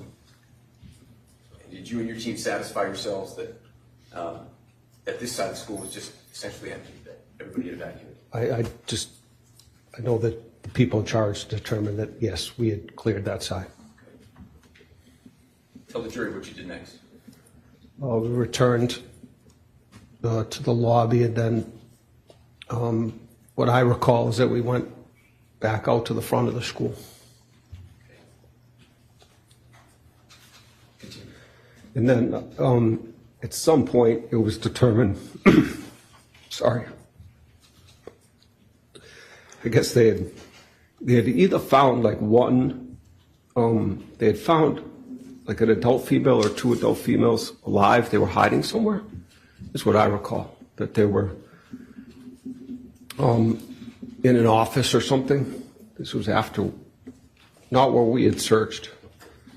And so they determined that they wanted the whole process done again. That these either staff members or were hiding, obviously hiding for their lives, and it was determined that they wanted the whole place done again. So did you and your team have to re-enter the school at that time? Yes, along with the state police team. But it was determined that your team this time would go to the left, correct? Yes, sir. Can you pull out and focus in on the hallway to the left? No, I'm sorry. Close to the front parking lot here. I'll help you.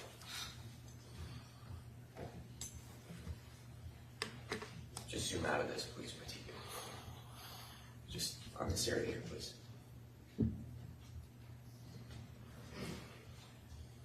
When you came into the school and entered the left, where did you go first?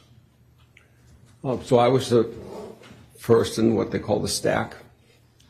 So I know I was first, and then there were two other guys, two other of my teammates with me when we entered the first classroom. Sorry. We entered that classroom through the door, the first classroom.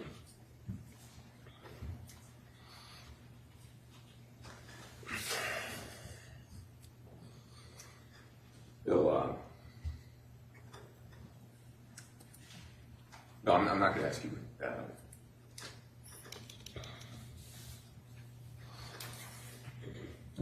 What you saw in that classroom was very real, wasn't it? Yes, sir. I'm so sorry. So sorry. These people have to listen. They have to listen to this, but You know, I saw. You know, Bill, stop. Oh, man, sorry. You came through that first classroom, Bill. Yes, sir. Did you then enter the second classroom? Stepped to the first classroom, cleared it, and then we went through the classrooms were divided by I guess, like a middle door. The two classrooms were attached by a middle door. We entered into the second classroom. That was Vicky Soto's classroom? I learned that after, yes. You learned after that Miss Soto was killed where she was. Objection leading, Judge. No, What did you? I'm sorry. I know that. Hang on a second, Bill. There was an objection. That's fine.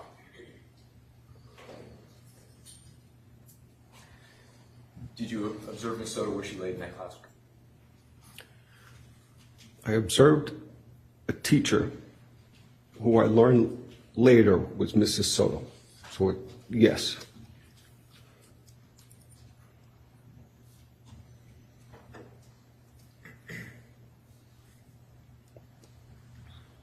Without saying anything about.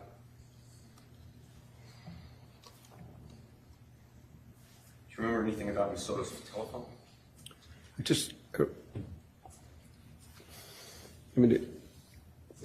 certain things. There's certain things I remember that day. Like, there's probably like 6 or 7 of them. But I remember that next to the teacher, who I later learned was Mrs. Soto, I remember there was a phone.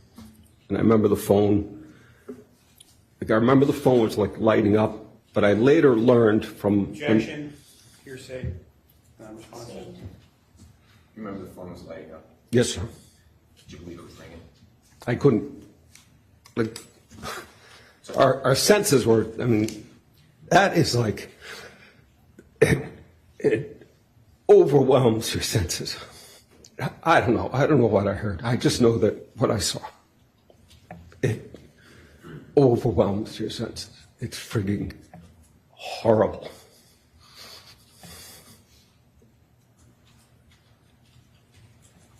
Did you finish clearing that side of the school building? Yes, sir. So once we went through the 2 classrooms, we cleared each room down the hallways. I know there was one room that we found, we didn't find anything. Like, we didn't find anything in any of the other classrooms. We were in such a panic, or at least I was in a panic. We were looking everywhere. Just wanted to find something. Just looking everywhere. Anyways, we saw some blood, and then later on, I was down the hallway or in another classroom. I don't recall exactly, but later on, we were told that was like one of the. Objection, hearsay at that point, Judge. Not offering for the truth of the matter, Your Honor. Well, it's then. You just ask the next question. Did you learn as a result of that one of the children Leading, had Judge. been previously found I and transported for medical attention? at some point, I learned. Attorney Gaddis, can you ask it in a non-meeting way? Sure, Judge. What was the significance Bill, of the fact that you and your team found blood, but no body nearby? I just, either I assumed or later on I learned that a child or children were transported to the hospital, and that's what the blood was from. And then that one of the officers that were initially there had tried to transport. Objection, well beyond narrative. Claim it. Overruled. Attorney Pattis, can I have a sidebar counsel?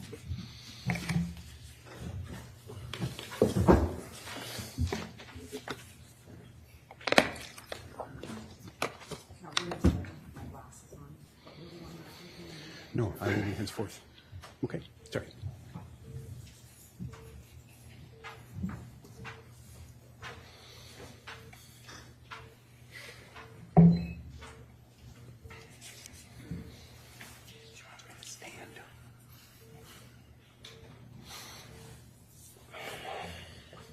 When you and your team and the state police team had cleared the school, you gathered outside the school to wait for your next orders? Yes, sir. We gathered out in the front of the school, but further down the end, and that's when I remember seeing other members of our team arriving. Guys who had deployed from other locations and other divisions who were arriving, and our team leader at some point told us, and later on, maybe an hour or so later, we ended up going to what they would call an emergency operations center they had set up. Okay, let me ask you, do you recall, and you can take this, do you recall approximately what time it may have been when you completed your work at the school and came out with your team? I mean, we probably were in there.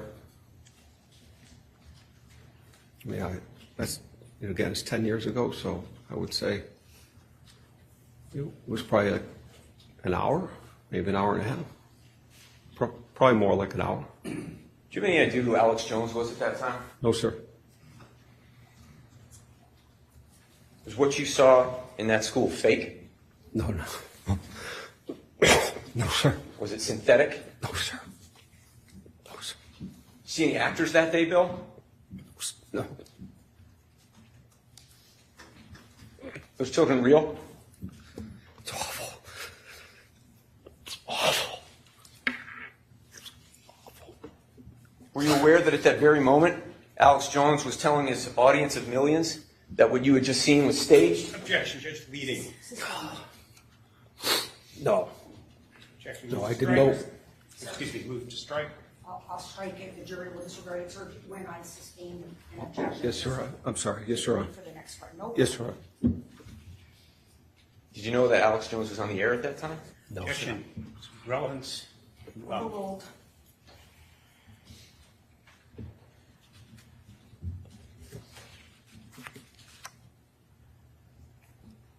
You pull up Exhibit 120, page 6, please.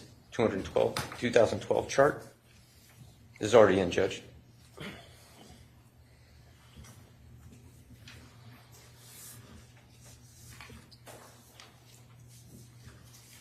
It's been admitted as analytics data for the Infowars.com website of the year 2012. Do you see the year totals down there, Bill? Yes, sir.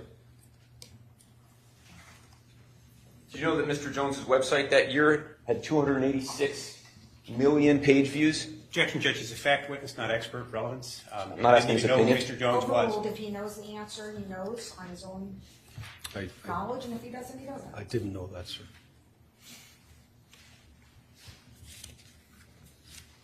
Can you pull back out? Or just December, I'm sorry.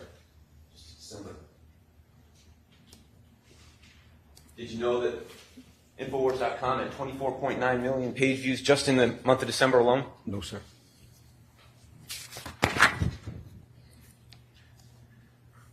You pull up Exhibit 286, please.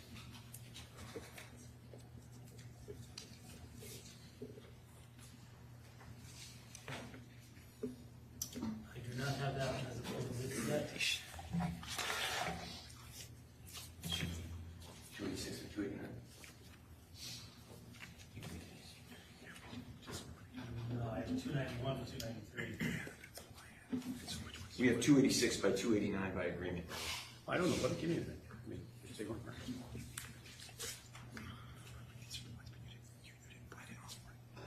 No objection, Judge. Thank you. 286, please.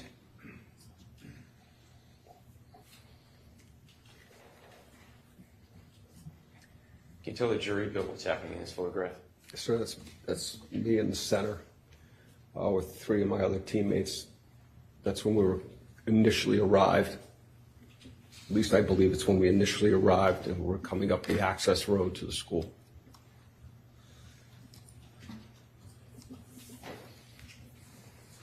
Do you know whether this photo was later published by any media? Yeah, that photo was in, I was on the front page of papers all over the country, from what I recall. I just want to point out, the jury, Bill, do you see how your teammates here have their FBI insignia on their vest? Yes, sir. But you don't, right? Correct. And that's what you were referring to earlier when you were describing that you weren't able to get geared up because you were changing to a new vest. Is that right? Yeah, I was taking the items off of this vest here and putting on a new one they had just issued me. You see that the teammate to your right has what appear to be canisters or containers in that part of his vest. Do you see that? Do you know what these are? They're ammo pouches, sir. Did you have those on your vest? Oh, sir.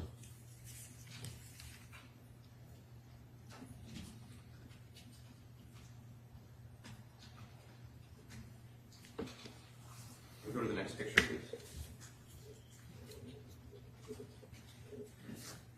This would be 287, Your Honor.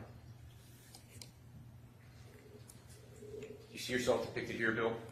Yes. And what's happening here? Again, it's the vest that I had taken all the stuff off of, sir. So just make sure you keep your. It's the vest I had taken all the stuff off of, sir. Also, you can pull out, please. Thanks. Also that morning in Sandy Hook. Yes, sir. 288, please.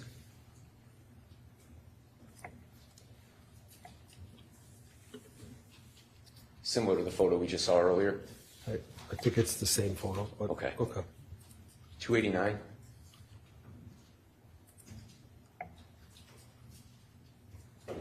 Yes, sir. That's the photo that was on, I think, the Hartford Current. This was on the Hartford. I'm sorry. That was. I'm sorry. Just have to make sure that everyone. Yes, yes, Your Honor.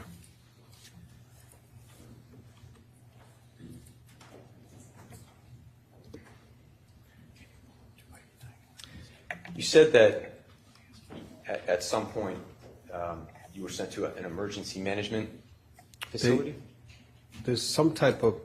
There's another school in Newtown. I don't know, a private school maybe, or like there's another school where they set up an emergency operations center, which is typical in crisis management. And so if you have a crisis, they'll set up essentially a headquarters to operate that crisis from. And that's where you were stayed until you were discharged? Yes, we drove to it. We met with our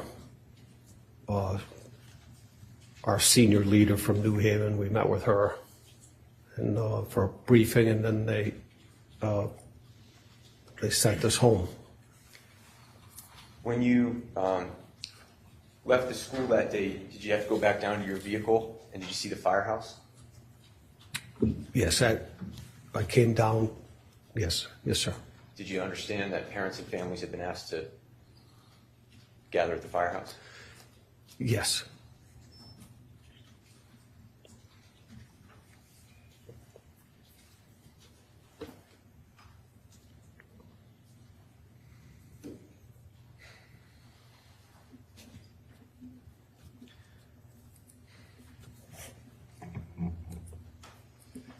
After that day,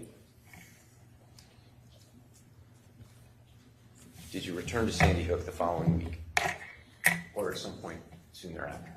Yeah, Why? I know within day or so, yes, sir. Why?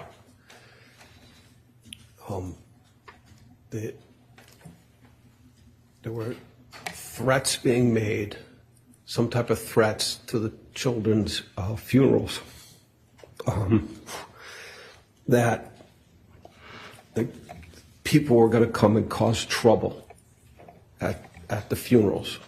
And so I recall. Objection on hearsay, Judge? Unless it's being offered not for the matter, sir. I am offering it for the truth of the matter. Objection moved to strike on hearsay grounds. You can continue, though. And that's what we were briefed. We were briefed that this is that you'll be assigned to cover funerals. And there were a number of guys on the team that probably covered, they were there like 2 or 3 days, and I was there maybe 1 or 2 days.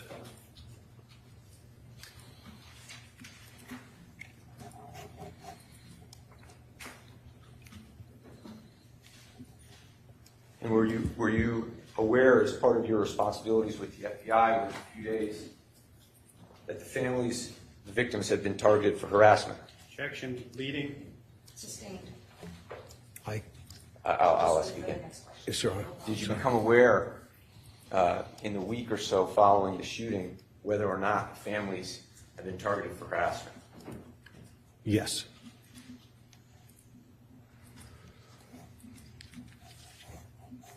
How did you become aware of that? I would have received that information through my either team leader or my supervisor, or through the state police.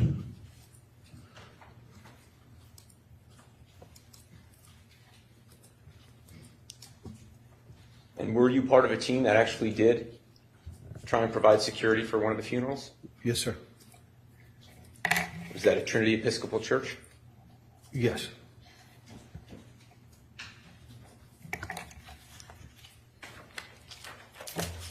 I'd like to move forward, Bill, into January now of 2013.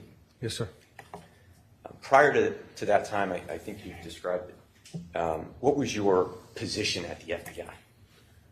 So in 2012, I would have been working out of the Meriden Resident Agency, which is part of New Haven Division, and I was working public corruption and civil rights matters. In January, did you assume a new position? I was put into a position they call Chief Division Counsel, which is the head attorney for that FBI division. You give legal counsel to the leadership of the division. I was put in that position temporarily, and then about a month later, I was appointed to that position. So you were the top lawyer providing advice to the FBI in Connecticut? Yeah, in-house, yes, sir. In-house. Yes, sir. And in that capacity, did you have any responsibility for managing the FBI's response to complaints of threats, harassment, and other activity directed at the families of Sandy Hook? So in the position I held, I had a number of people I supervised. And one of the programs I was responsible for was the Victim Services Program, Victim Witness Program. And so I supervised the victim specialists in New Haven. She was part of your team? She was on my team, yes. I was her supervisor. And can you describe for the jury, beginning when you assumed that role of managing the FBI's, well, first of all, describe for the jury what your offices, including the victim specialist, what their role was in assisting the families after Sandy Hook. I can tell you on the day of, on that day, our victim specialist and a number of other FBI people were there to assist in various roles. So that's all our victim specialist did. I mean, she is interacted with a number of the families and assisted them in a number of ways for months, if not, it was probably like 18 months after. It was 99% of her work. That's all she did. When you said she assisted them, what did she assist them with? Objection, foundation, hearsay, relevance. The majority of it was harassing complaints. And you managed her in fielding those complaints. I managed her in fielding those complaints and then would direct it to the appropriate supervisors, depending on, and it was usually to the Bridgeport supervisor, because Newtown is covered by Bridgeport. And were the families who lost children and loved ones at Sandy Hook directed to contact your team if they were experiencing harassing or threatening behavior? To be honest, I'm not sure if they were directed to. I just know that the victim specialist had pretty close relationship with a number of the victims' families, and also with a number of or at least a couple officers from Newtown. You say 99% of what she did for 18 months was helping the families respond to complaints of threatening and harassing behavior directed towards them? Yes, sir. Describe that for the jury. And did that start as soon as you took over as Chief Division Counsel in January? From what I recall, yes, because I remember dealing. It was an awkward situation, right? Why is the division counsel supervising victim services? So I was new to it, and so I relied on her heavily. She was somewhat new herself, but she was awesome. She was very good, and I interacted with her multiple times a day, and it was Newtown all the time, and it was constant. Describe, you call it constant. Can you describe for the jury the general nature of the type of harassment and threatening behavior that was directed at these families? It was hearsay. What did he see? Excuse me, objection, hearsay. Without sirs repeating what someone else said. Okay, so don't justify. I can rephrase it, Your Honor. I can rephrase it. In carrying out your role, supervising the FBI's response to complaints of harassment and threatening behavior, was it crucial to you to understand the types of threats and harassment that these families were dealing with? Of course it was, absolutely. And that informed your response to it? Yeah, of course. Yes, sir. Yes. So can you describe for the jury, please, the types of threatening behavior and harassment that these families were suffering that you were called to respond to? Objection, Judge. Can you describe the reports he received? He can't testify to the truth of the reports. Objection. Sustained. Special Agent Aldenberg, I'm sorry, Bill. Tell the jury the types of reports that you received and that you, as the FBI, managing the FBI's response, responded to. Death threats, people calling all kinds of numbers in Newtown, saying that this is Adam Lanza. I'm going to come and kill you all. Telling people their children aren't dead, that they're actors. That's what I'm referring to all the time. The families aren't real. The children weren't real. Death threats and serious stuff from seriously disturbed people. And this went on for 18 months with it went on much longer than 18 months. It went on 18 months for that particular victim specialist because she ended up transferring. It continued on. It continued. It's going to continue after today. Objection. Move to strike. Speculative, non-responsive. So I will. It's not speculative. Objection. Move to strike. I am going to sustain the objection and strike that answer. It continued throughout the entire time you were Chief Division Counsel, didn't it, Bill? It's been going on for 10 years.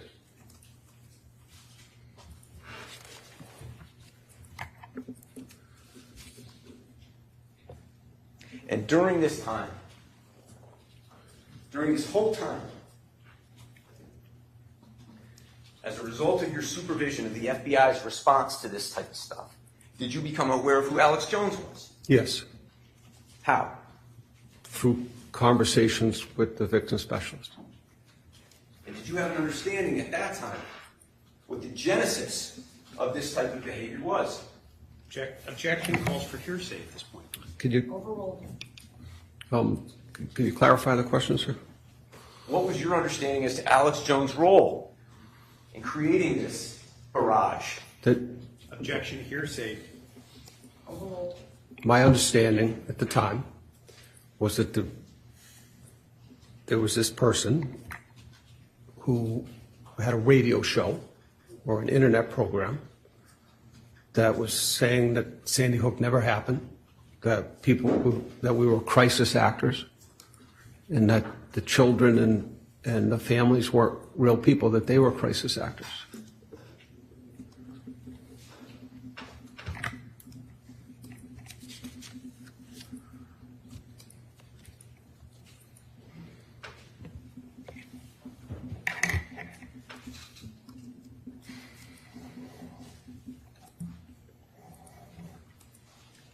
Did there come a time, Bill, during these years in which you were involved in the FBI's response to this, in which you yourself became targeted? Yes, sir. When was that? So I've thought about this a lot, especially lately, and there were key moments when I became aware of it. But I would say that somewhere from spring to summer of 2015. Your Honor, may I have just one moment to get some water? Certainly. Take your time.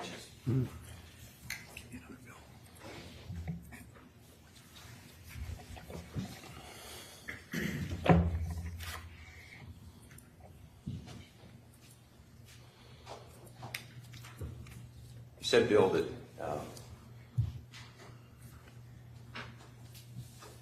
you first became targeted in spring, summer of 2015. When I say targeted, do you have an understanding what I mean? Yes, sir. Describe for the jury what that was.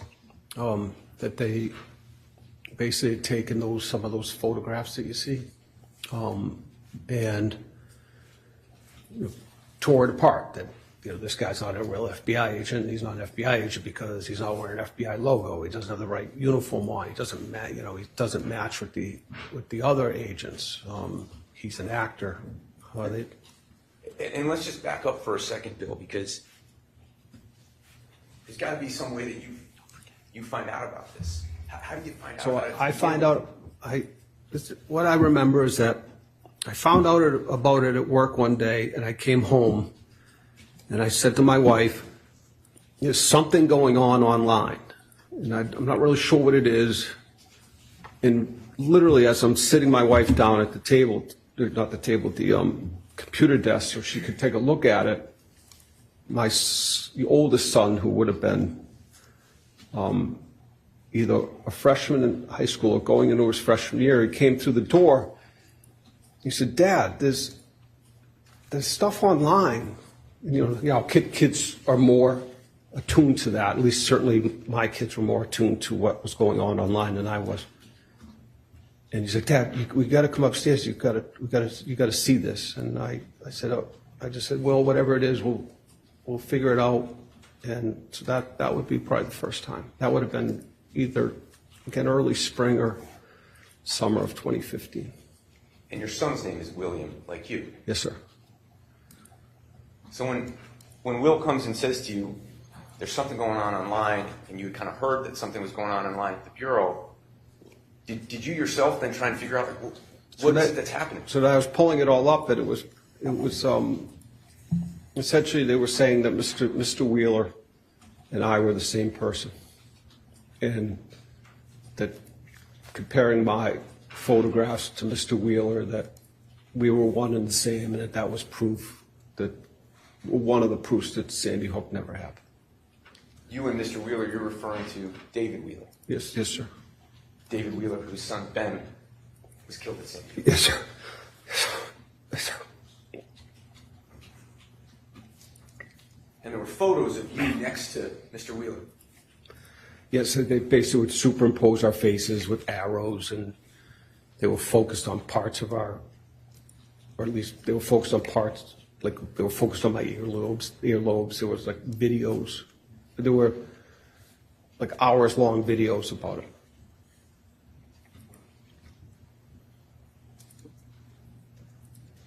Can you describe for the jury the volume of stuff you were seeing? I could only describe it that if you pull up Google, and there'll usually be like 10 lines of things, like you Google, whatever the topic may be, and there's 10 entries, and then you could hit the next page. I could just tell you it went on for a page. It just went on. It went on. Seemed like forever. What was your reaction to this when you're seeing yourself all over? You can't even describe it. It's like I don't even know how to. I don't know how to describe it. It's crushing. You're basically under attack and you can't even defend yourself.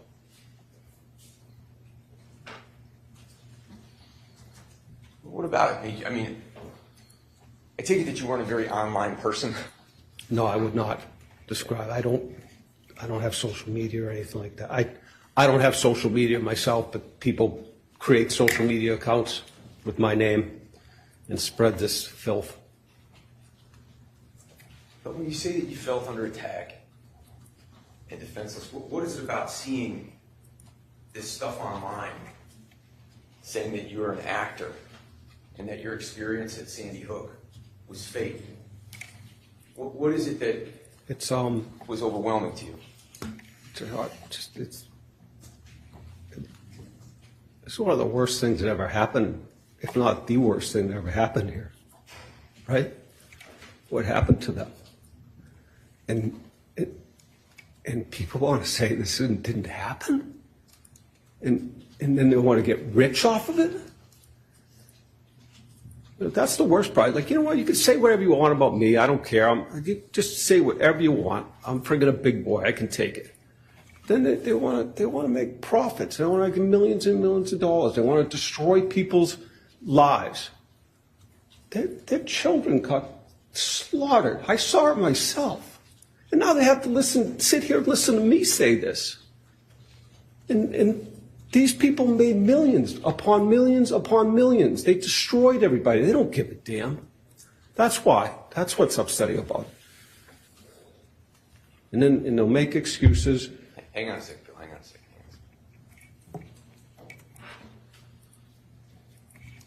Since 2015 until now,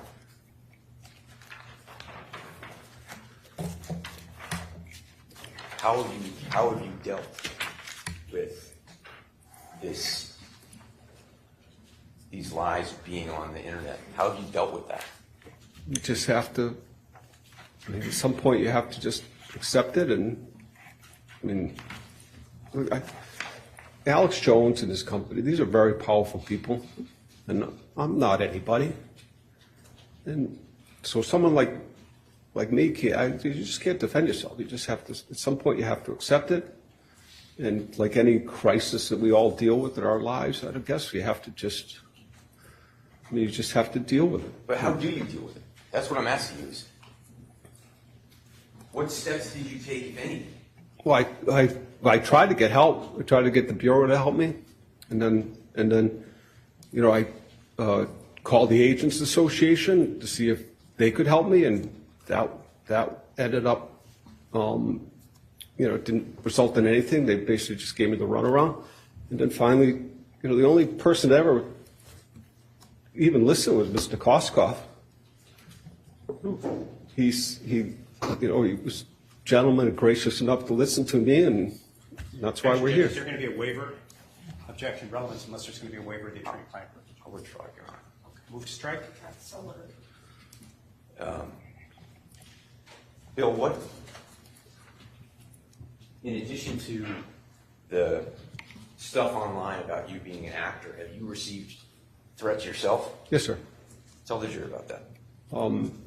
So probably beginning in, I can give you multiple examples, but probably beginning in 2015, there was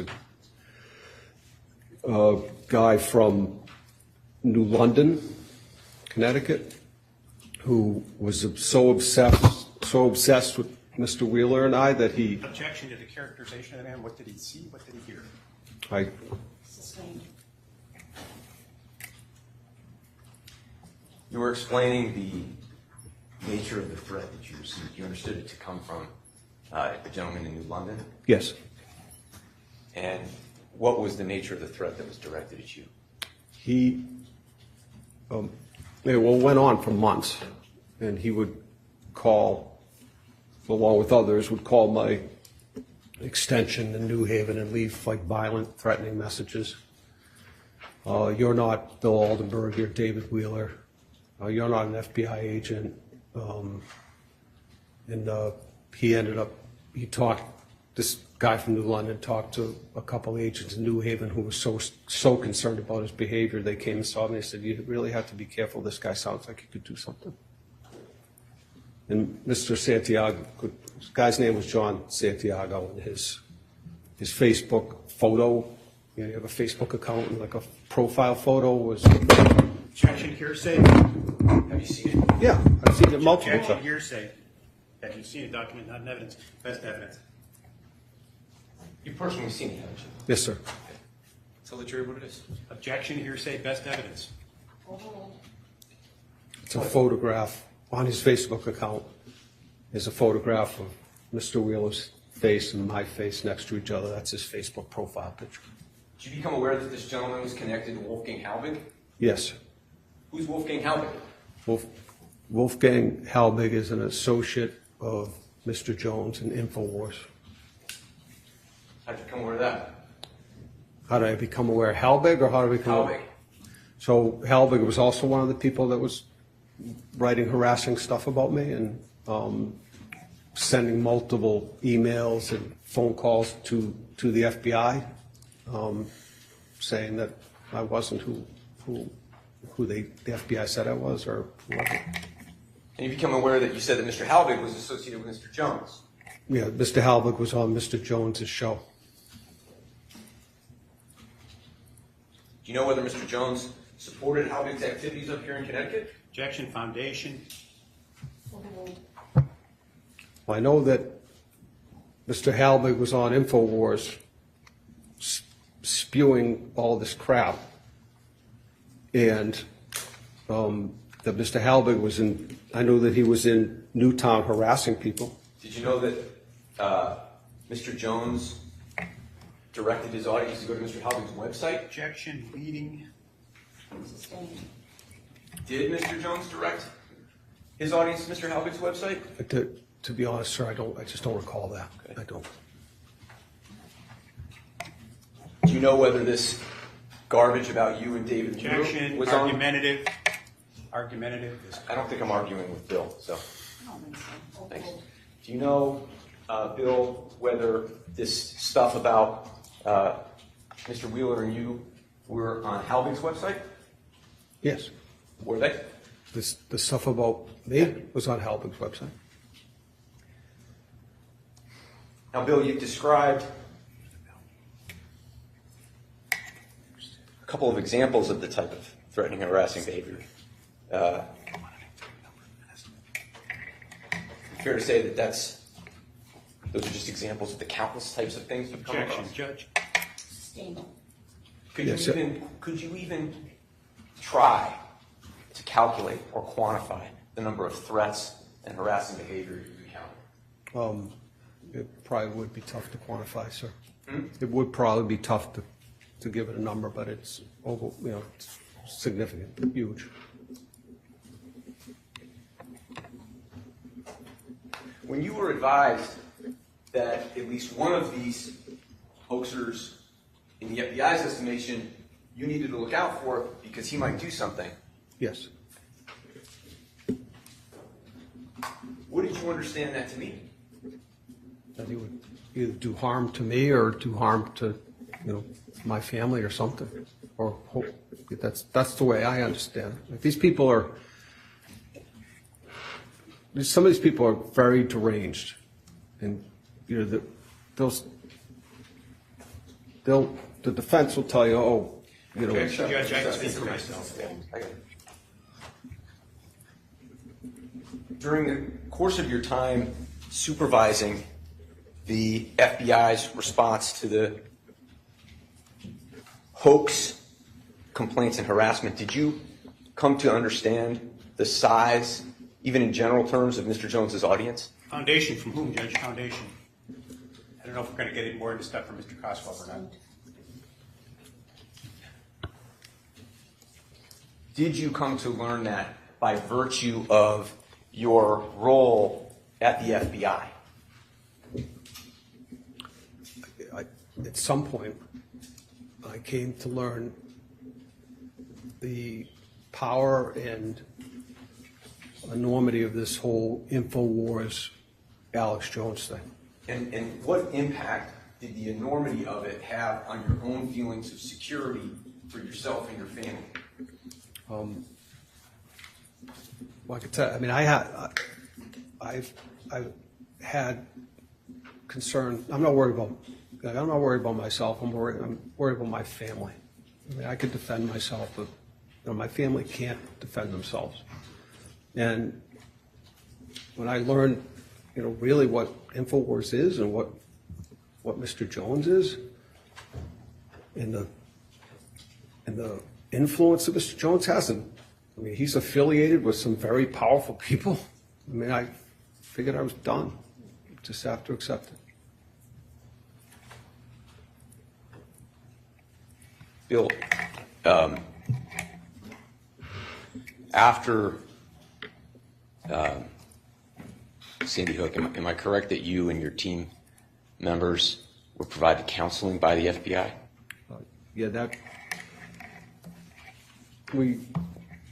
On the 15th, the morning of the 15th, they made us go to, the FBI has a employee assistance program, the EAP program. They made us all go to EAP. And did you continue to seek counseling as a result of the trauma that you suffered that day? Yeah, the EAP person, the EAP lady that I've dealt with, it's probably the best thing that ever happened for me. Did you also seek treatment to assist you in dealing with what you were suffering through as a result of the hoax, harassment, and threats? So when I got a real grasp of this conspiracy or these lies, the Hellbig, Jones stuff, I went and saw it. I hadn't seen the EAP lady in a while, but I went and saw her. Or she came to New Haven. I called her to try to explain to her what was going on, and she said, "Oh, I'll come up." She works out in New York, and she came up. Why did you do that?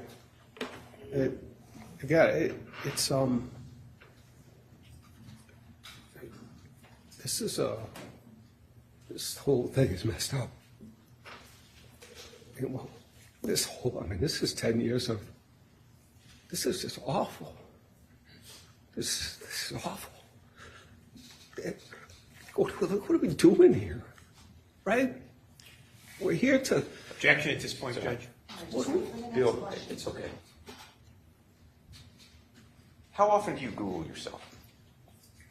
I check, it depends, but probably like once a week I Google. I can look real quick to see if there's anything new. Why do you do that? Again, for the safety of my family. I'm very concerned about the safety of my family. These people, I mean, it's not an understatement to say that some of these people are deranged. They could be, when we walk out of the courthouse today, they could be outside the courthouse. These people are deranged. Bill,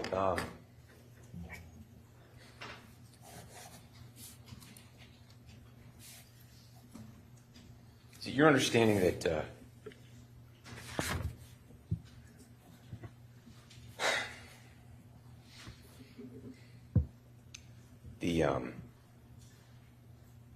the targeting of you, at least initially, was based on the fact that you didn't look like an FBI agent?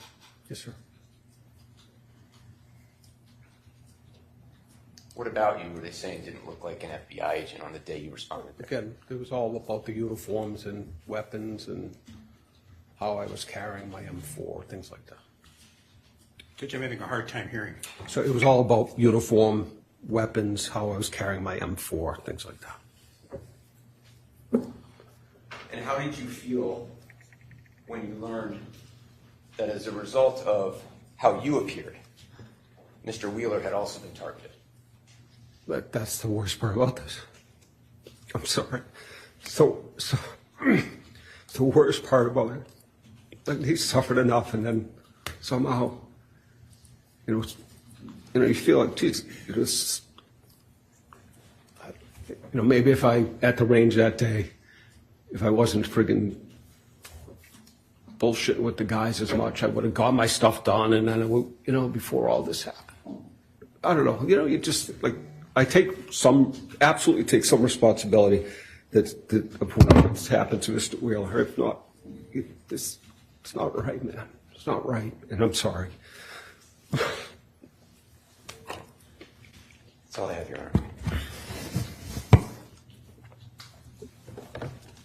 Would either counsel like to take an early recess now, or? May we, Judge, please? Yeah. Beg your pardon? May we, please? That's fine. Okay, so we'll take our 15-minute afternoon recess now. Mr. Farrar will collect your notepads and redistribute them. Continue, please, to obey the rules of juror conduct that I gave you.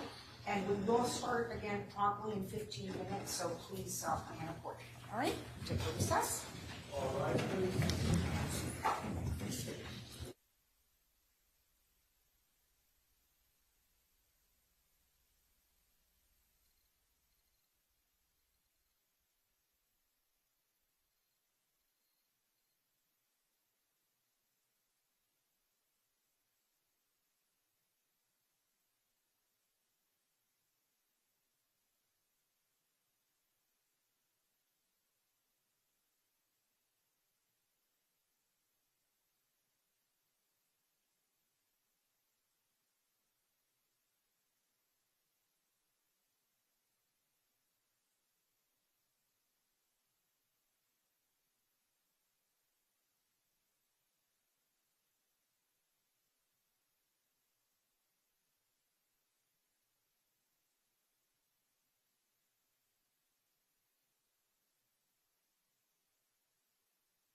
ready to proceed?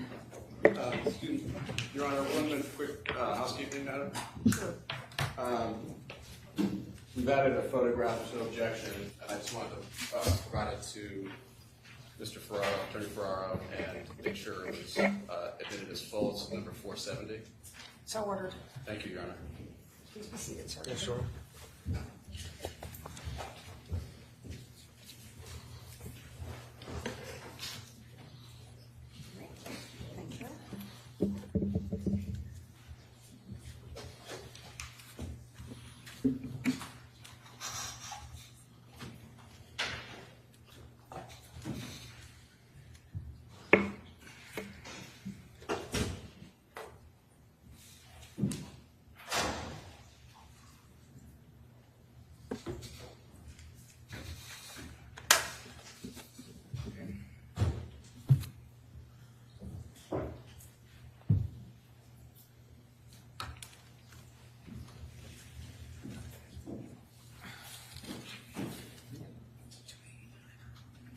Thank you.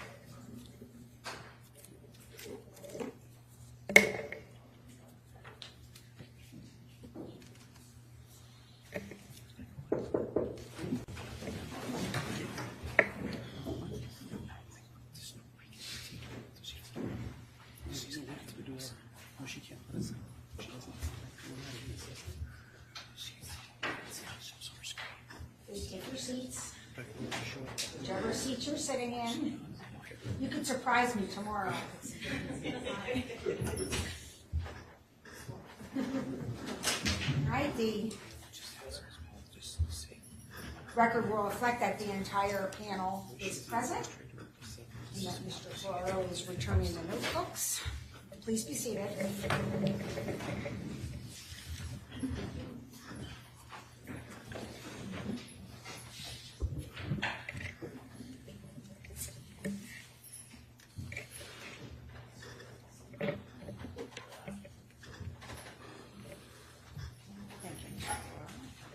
Attorney Pattis, whenever you're ready for your cross. Thank you, Judge. You're welcome. But I understand Judge Chowdhury has to hit a switch to give us access. Thank you.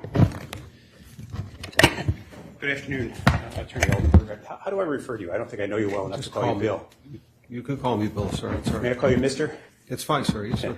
Mr. Oldenburg, you've been an FBI agent for some time, 20 years, sir. and you're trained as a lawyer. Yes. And you've testified, and you were a first responder. Well, withdrawn. Would you call yourself a first responder? No, at Sandy Hook? I would not call myself a first responder. I was part of a team that did like a secondary search. The officers from Newtown and the state police were the first responder.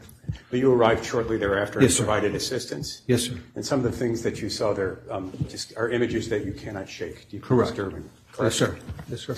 And I think you testified moments ago that in the wake of your response to the shooting at Sandy Hook, you were given access to an EAP, an employee assistance program person. Yes, yes, sir. What was that person's name? That's Margaret Lane. And how many times did you see her when you were first referred to her?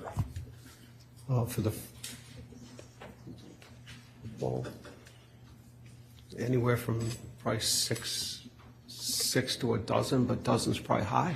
Okay, so somewhere between 6 and a dozen probably high. Were you seeing her once a week? No. Every few months. Okay, so every couple months, would you call her or would she call you? Both. Okay, and you'd check in, how you doing? Are you coping okay? Yeah, sometimes phone calls, sometimes in person. And the phone call, and so among those 6 to 12 visits would be included phone calls, correct? Yes, sir. Some of them were very brief. Probably, if it was brief, it'd be 10 minutes, And if it was long? maybe 20 or 30. So did you ever see her in person? Oh, yes, sir. I've met her multiple times in person. Did you ever see her to talk about the trauma of what you'd seen at Sandy Hook on December 14th, Yes, sir. 2012? Yes, And how sir. long would those visits last? Again, probably in person, 30 minutes maybe. So is it fair to say you maybe spent 6-7 hours with her in the course of a couple years prior to 2015? That may be a little high, but somewhere in that ballpark. And then when did you first learn the name Alex Jones, sir? When I'm assuming I know I knew it when I was Chief Division Counsel, so I assume I learned it from our victim specialist. And when did you first learn that a man named Wolfgang Halbig had associated you with Mr. Wheeler? I learned that, I may have learned that from this call center was maybe receiving calls, and someone from the New Haven division notified me that this guy, Halbig, was spreading these lies. Was that the same person who informed you about Mr. Santiago, John Santiago? No, so trying to think how I learned about Santiago.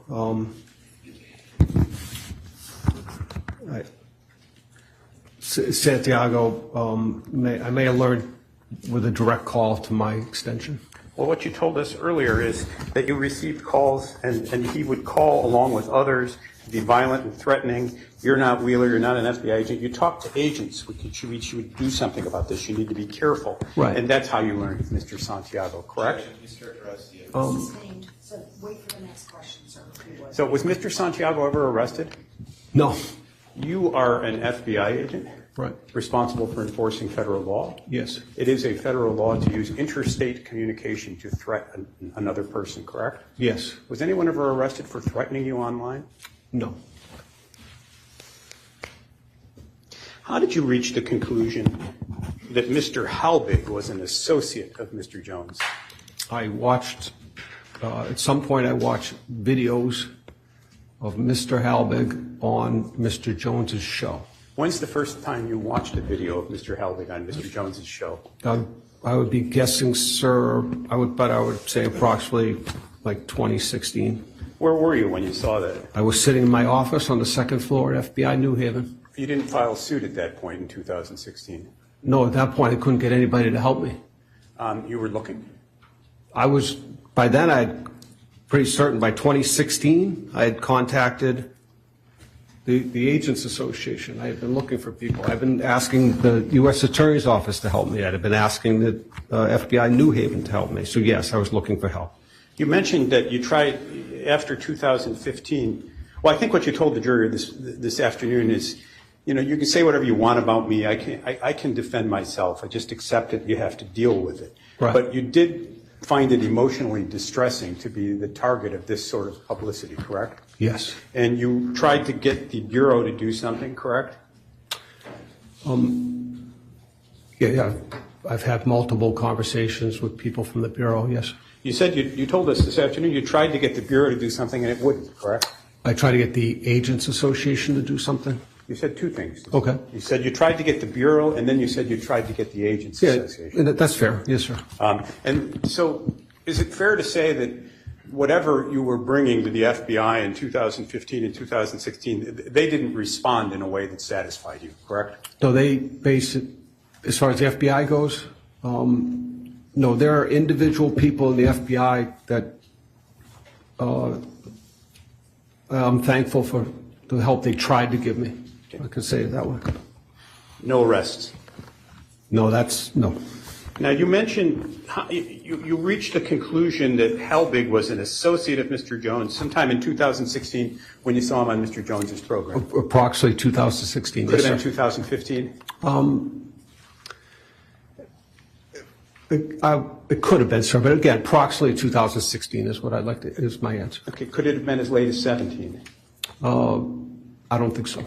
Okay, so 15, probably 16 as you sit here today. That's a guess. Did you reach the conclusion that because he was on Jones's show, he was an associate of his? I concluded he was an associate because he was spreading these lies about Sandy Hook and crisis actors, and Mr. Jones was spreading lies about Sandy Hook and crisis actors. So yes, I associated the two of them as they were on, because they were on the show together. Well, that's different. Associating people together in your mind is different than making them associates. You would agree, correct? Objection, Your Honor. Well, yes, Your Honor. When did you first see a broadcast of Mr. Jones's? That would have been when I watched it for the first time in my office in New Haven Division. And would that have been at about the time you saw Halbig on the show? Yes. So prior to that, did you have, other than what you heard from the victim, and who was that victim's associate? You know, the person you were supervising. I don't remember The victim specialist was Ashley Hall. Ashley Hall. Did Ashley Hall tell you about Alex Jones? Sorry, my paper is on it. I apologize. I thought it was me. Nope, it was me. Okay, so maybe start the question over if you don't mind, because I don't think our monitor got it. Yes, ma'am. When did Ashley Hall first tell you that Alex Jones was talking about Sandy Hook? I don't recall, sir. And you first asked me, was Ashley Hall the one that told you, and then you didn't let me answer that. No, I think that, okay, then please do. I'm not going to ever cut you off. I have to assume, in relation to the... I can't let you assume. Respectfully, I'll withdraw the question and ask a different question. Did Ashley Hall first tell you about Alex? I believe she was the one. And when was that? That would have been in the again, I was her supervisor from January 2013 to when she left New Haven, which was sometime in June of 2014. And you didn't seek out any information on Mr. Jones from 2013 to 2014? Can you clarify what you mean by seek out information? Do I have to? Well, do you mean did I investigate him? Is that what you mean, sir? No, I mean, Alex Jones is talking trash about where I was. Did you want to know who is this guy? What's he saying? Sustained. Did you take any steps to figure out who he was? In 2014, sir? 2013, let's start there. In 2013, 2014, I was not aware of stuff related specifically to me.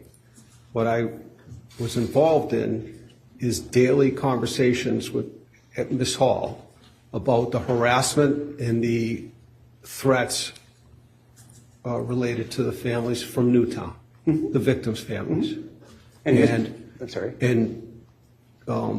Anyways, that's what I remember, sir. And Mr. Jones' name came up in those discussions. From what I recall, yes, sir. Did you open an investigation of him? I was not in an investigative position, sir. What I did is I forwarded any complaints to the appropriate supervisors. Did anyone open an investigation on Mr. Jones for engaging in interstate harassment? I couldn't comment.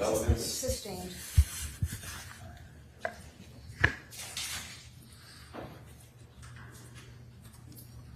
Can we see Exhibit 289, please? That's a photograph of you, Yes, sir.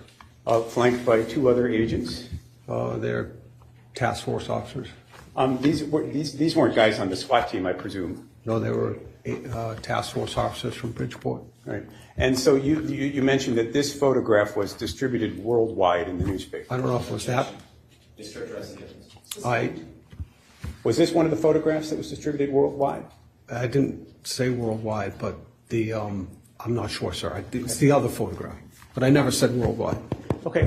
A person looking at that, how would they know you were an FBI agent? objection, Your Honor. Also speculation. They wouldn't. They wouldn't. And I don't want to drive too fine a point on it. I think what you told us earlier is when you learned, it was devastating for you to learn that people were associating you with Mr. Wheeler, a man who lost a child, correct? Yes, sir. And you take some responsibility for that association, you told us. Yes, I do, sir. You said maybe if I hadn't been, if I hadn't been BSing with the guys as much that day, I might have been able to get basically in your full gear, correct? The full regalia. You might have had your FBI badge on, correct? Yes, sir.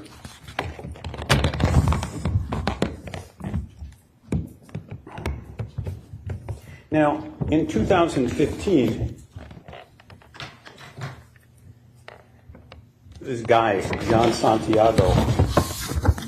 Just that microphone here with us. Ron, can you May I put it here, Judge? Why don't you have Mr. Ferraro? Sure. That's fine. If I turn it this way, it'll take you as well. Thank you, sir. Just don't trip over that wire. In 15 or 16, you learned about John Santiago, right? Oh, that would have been in early 2016. And at that point, did you reach out to the EAP program?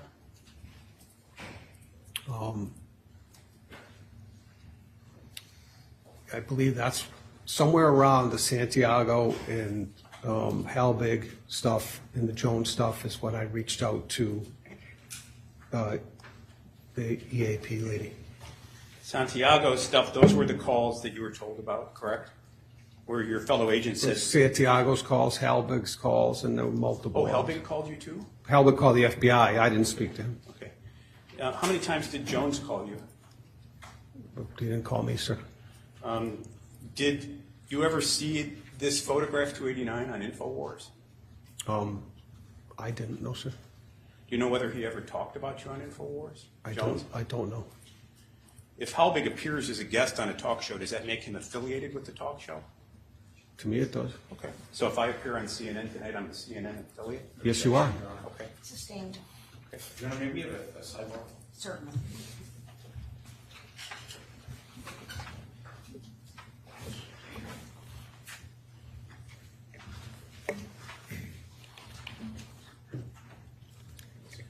The default as established.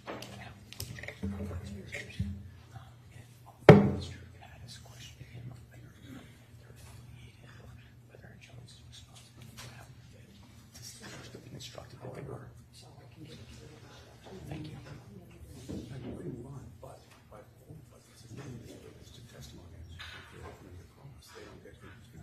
So here's what I'll say.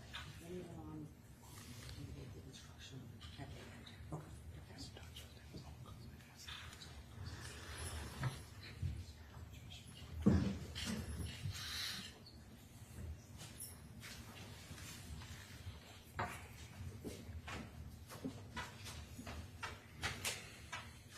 These sidebars actually work out better for you folks because sometimes in trials, we have the jury get up, leave, come back, right, Mr. Ferraro? So many times, it's like you're getting your Fitbit steps in, so that's why the sidebars are a little more efficient, so just bear with us. May I proceed? You may. Thank you, Judge. So when you went back to see the EAP person in around 2016, how many times did you talk to her on the phone in this period, 2016 and on? 2016, probably through just not too long ago, probably a few months ago. Again, dozen times. Same kind of thing, sometimes 5-10 minutes, sometimes as much as half an hour? I just remember when I first saw her I saw her in person in New Haven when all this stuff started up. And stuff? all the lies from Halbig and Jones and everyone else. When all that started up, it was as if everything was coming back. I mean, to be honest, I was not that I was moving on because I think about this every day of my life, okay? But I had it under control. And then this happened, and the lies and all that stuff, and I just remember being overwhelmed again, and that's when I saw her. That picture was shown in 2013. What's that, sir? I'm just pointing, like this stuff, sir. I'm just not pointing at the photo. So I'm I just, looked at the photo. yeah, it's just this stuff, sir. I misinterpreted you. So in 2016, from 2016 to the present, you've spoken to the EAP person maybe a dozen times? That's fair, yes, sir. Maybe 6 hours total? It's hard to, I wouldn't want to commit to number of hours, but that's fine. I mean, it's probably around that ballpark. If it's more, just say so. But I've talked to her a lot. I've talked to her a lot in the last few years, so it probably is more than 6 hours. Did you see in 2016 Hillary Clinton raise Sandy Hook and Alex Jones as part of her campaign? Your Honor. Sustained. Did you watch any part of the Megyn Kelly interview in 2017? Yes, sir. Were you one of the people who petitioned local NBC affiliates not to show it in Connecticut? Objection, Your Honor. Bias, exaggeration, interest in the outcome? Objection, Your Honor, and I think if this is going to happen, we're going to need... All right, so I'm going to excuse the jury for this. The exercise that I told you about, you're now going to get, okay? So Ron will collect your notepads, and we shouldn't be more than a couple So I'm just gonna have to leave them on their seats? Sure, even better. I'm gonna give these to you. Just leave it on your seat, please.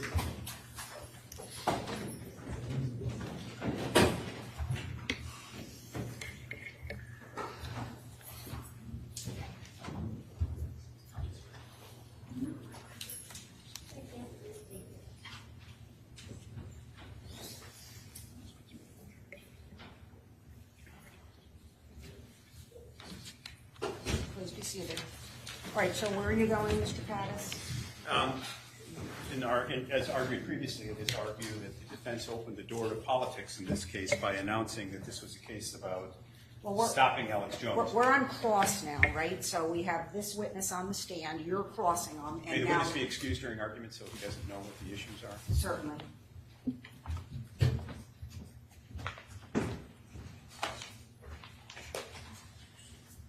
All right, if that's the case, it probably makes sense for, I was going to ask for the Infowars corporate representative to be excused as well, but given the issue before. Well, we would object to that. There's no sequestration. All right, that's enough. The contention. So let me backtrack. So we have this witness on the stand. You're crossing the witness. Timing of this. So tell me now what your issue is. He's testified about how he became aware of Alex Jones, how he reached conclusions about an association of Paulding and Jones. And he's also brought a suit, his efforts to find lawyers to help him bring a suit. It's our contention that this issue was largely dead until Hillary Clinton made a campaign issue of it in 2016, blaming Jones for Sandy Hook and associating. Attorney Pattis, no, you may not, because I already ruled on the Clinton issue, and we're moved on from that. So now you talked about Megyn Kelly, so let's address Megyn Kelly. It's a similar issue to Well, then stick with the Megyn Kelly, and I don't want to hear Hillary Clinton again. If you want to address it, you can deal with the Megyn Kelly and wherever else you were going. Clinton's been moved on. With respect to Megyn Kelly, given the nature of the argument that the plaintiffs made here, it's our contention we are entitled to put on exaggeration as a defense. If this man, when Megyn Kelly and NBC did an interview with Jones in 2017, a number of Connecticut residents petitioned local affiliates to not air the 2017 interview with Jones. I want to know if this man is one of them. All right, Attorney Madden. Your Honor, number one, first of all, Attorney Pattis has no good faith basis for asking the question, even if it were relevant, which it is not. Mr. Oliver has been deposed. There's no evidence of any kind that he's part of it. But the larger issue here, which is what Attorney Pattis is trying to inject in this case, is some sort of echo of what he made the centerpiece of his opening, which is that this lawsuit is an effort to silence Mr. Jones. And he was trying to get into Mr. Aldenberg that some unnamed group of people had been involved in sending a letter to NBC for one specific purpose, and that is to try and inject some sort of political argument to the jury, which is impermissible and which we objected to in opening, and which we're going to want to be heard about more broadly. The idea that somehow Mr. Jones is being silenced, that members of the jury themselves should be able to listen to what they want to listen to, all of which touch on the First Amendment issues that are foreclosed in this case. And so this is just what we anticipate to be step one in this trial strategy, which is designed to politicize this case, to try and inject political issues in the case that have no bearing and that are foreclosed by the default. And so this is, I think, a larger issue that we're going to be dealing with. The Megyn Kelly one is easy, but the reason I raised it and I asked for the jury to be excused is because we're seeing it come up again. And during the opening, Judge, when I asked for a curative instruction, you said that we're going to move on, but if I see it again, I will issue a curative instruction. This is what's happening now. All right. Judge, Do you want to respond briefly on the Megyn Yes. Kelly issue before I rule? Because I'm not the one who told the jury in a hearing in damages, stop Alex Jones, stop the bullies, speak out on behalf of the community, and didn't even raise in a hearing in damages for 35 minutes the question of damages, and then said nothing about it. The plaintiffs have made this case into a political broadside. I understand the court's causation, and I've carefully crafted my trial strategy around it. However, when these folks, the issue for the jury at this point is the extent of harm that Jones caused them. And if, in our defenses, these people are exaggerating largely for political reasons. And Mr. Maddy can laugh all he likes, but it's true. They waited until 2018 to file a suit over 5- and 6-year-old claims, and they all appeared in Koskov's office miraculously, 15 people the same day. This is a Attorney show. Pattis. It is. I'm gonna. Attorney Pattis. I just need to respond. No. Okay. No. The objection is sustained. But Your Honor, on the larger issue, because who knows what his next question is going to be. Why don't we address that All right. now so that we don't get the jury upset moving them in and out a million times? Is there some? You've told me I can't ask about Megyn Kelly. I'm not going to. I would. I'm not going to. Okay, I understand, well, of course you're not. I mean, so I'm not going to give. Well, we did the Hillary Clinton, now we did the Megyn Kelly. Should we address what's coming next? No. Well, I think it might make sense. Judge, I'm not responsible for giving my adversaries a preview of what's to come any more than apparently they were responsible for telling me what witnesses they were going to call today. I understand your ruling. This has been a contentious trial. I am not going to be crosshairs with you on the first day or second or 15th day of trial. I understand your ruling. I will move on. I would just say let's move on carefully because Understood. you're not going to have the jury jumping up and down a million times. Okay.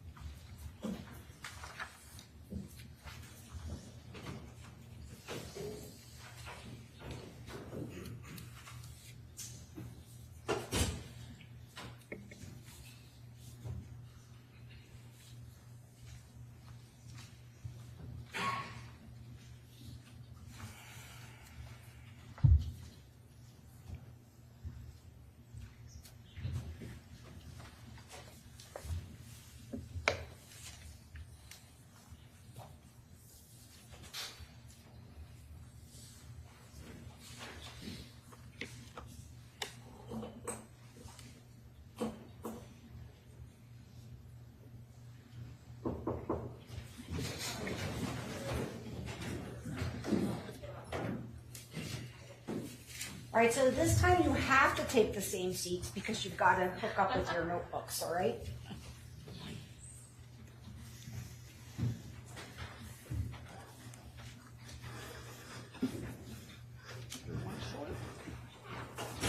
So council will stipulate that the entire panel is present. I do. Yes. All right, please be seated. Whenever you're ready, Attorney Radish, you may continue. Thank you, Judge. Other than the EAP person, have you sought counseling from anyone else as a result of what you observed on December 14th, 2012? No, sir. Other than the EAP person that you've mentioned, have you sought counseling from anyone else over the distressing association of your image with Mr. Wheeler? No, sir.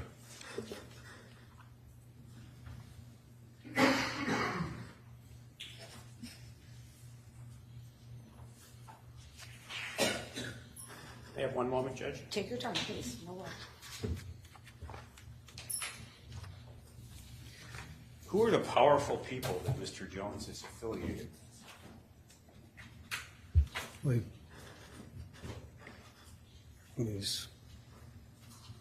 He's had, well, I'm sorry? like, for example, I don't know if you know who a guy named Joe Rogan is. He's a podcaster, a guy named Joe Rogan. Joe Rogan harassing you too? No, not at all. No, I'm just saying, like, if I can answer the question. If he can answer the question instead of being cut off. He's not I could Other than Joe No, Rogan. just 1 second, gentlemen. All right, why don't we, what, no. I now lost the question because I How do you couldn't. phrase The question was Joe Rogan. I'll withdraw it and ask another. Okay. No, wait a second. No, that's all right. So why don't we, I guess he doesn't like the answer. No, all I right, think you're fine. so council, It's the other that I don't let's like. just, Sir, who are the powerful people that Mr. Jones is affiliated with? well, that was Joe asked and Rogan. answered. Oh, That you was mentioned Mr. Joe Rogan, Rogan. that's No, why- council sidebar.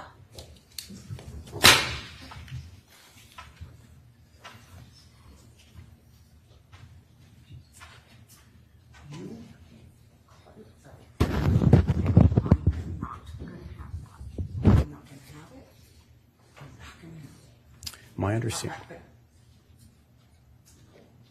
I'm not going to have it. You understand? I do. Do you understand? No. You ask the question, because answer, ask the next question. If you're done, sit down. May I That's be it. heard, please? No, absolutely not.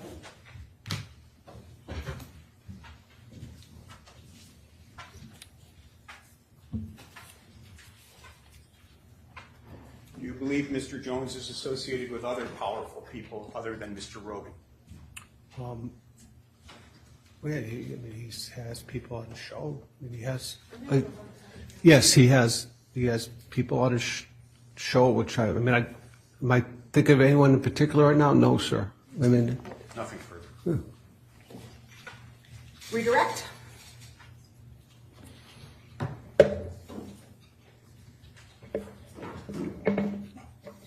Just one moment, Your Honor. Take your time.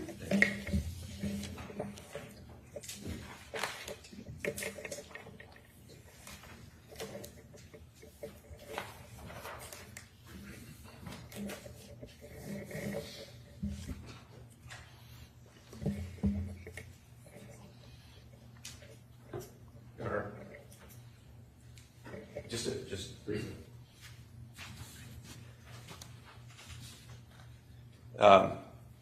Bill, you testified that you saw Mr. Halbig appear on Mr. Jones's show, right? yes. And I think you said that you may have first seen that sometime around 2016. You weren't sure? Well, I'm sure that it's going to be sometime after April of 2015. And the reason I know that is clear as day, I watched the videos in my second floor office in New Haven, and I was no longer the chief division counsel. I was in a different position. So I know I was sitting in that office, and I wouldn't have been in that office until April of 2015. And I take it that you don't know whether it was a live broadcast or something that Mr. Jones had posted to his website of a prior broadcast. Oh, no, it wasn't live. I Googled it. Can you pull up Exhibit 19I, please? Your Honor, this is admitted as a broadcast of Mr. Jones's on September 24th, 2014.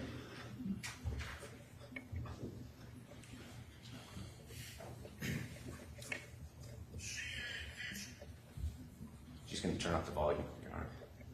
Let's start it over, please. And the exhibit number again, please? 19, and the clip is 19I. So 19 is already in, this is 19I.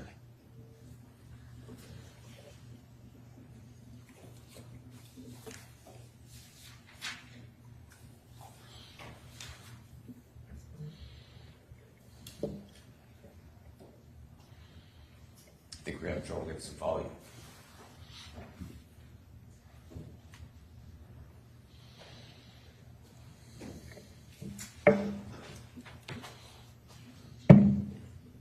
Thank you, Pratika.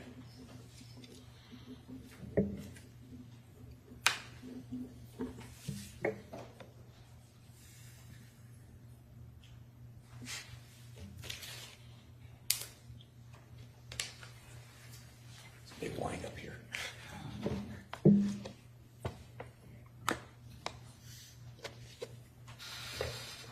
You know what, Your Honor? We'll do this some other time. That's just fine.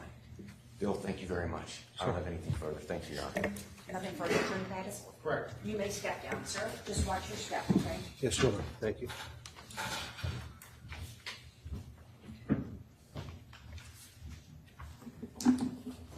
Do we need a minute to get your equipment ready to go for the next witness, or? Thank you. We can take a 5-minute recess if we need to. Can we do that, Judge? I always welcome a bathroom break. Our apologies. Thank you, Your Honor. That's no problem. So we'll take a 5-minute recess.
Okay. So I would just, I Got it. would be careful.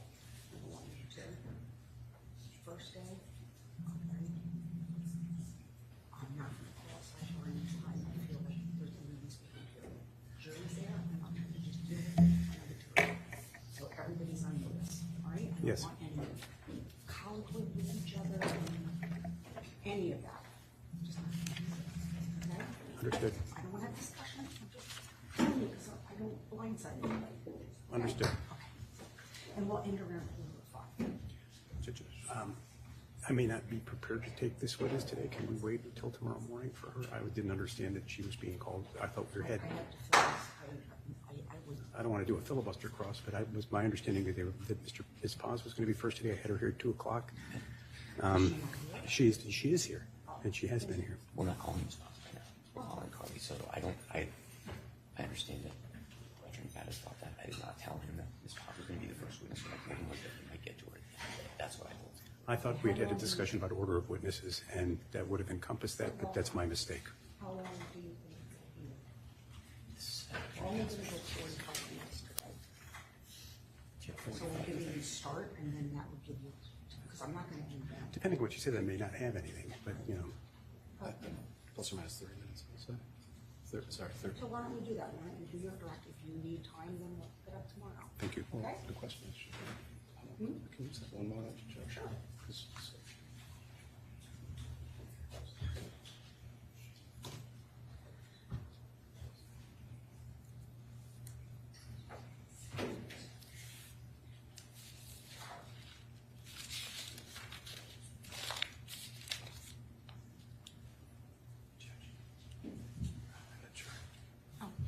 Which one? This is such a big bench. Sorry. I know you said you prefer not to end now. We don't like the idea of bringing Carly back for a second day. She's a Thursday. So my suggestion is that we just, if that's what we do. We could show a couple videos. That works. That works. Their other videos are short. Well, Sorry, Chris. I don't think that's going to take a lot of time. That's not a host. Not just send my Carly. Why not start with Paz? She's on her subpoena and will be here as necessary.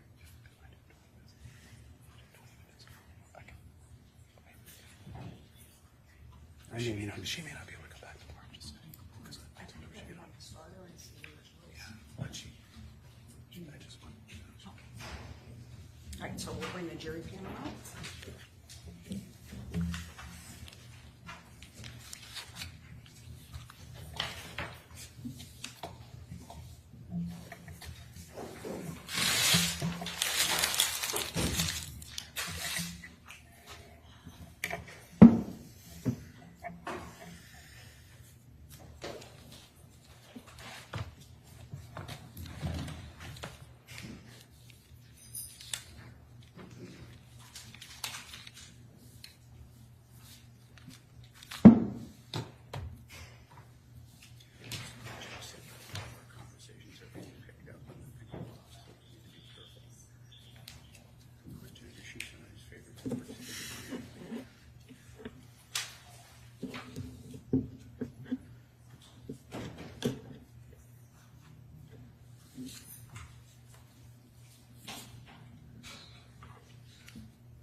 Welcome back.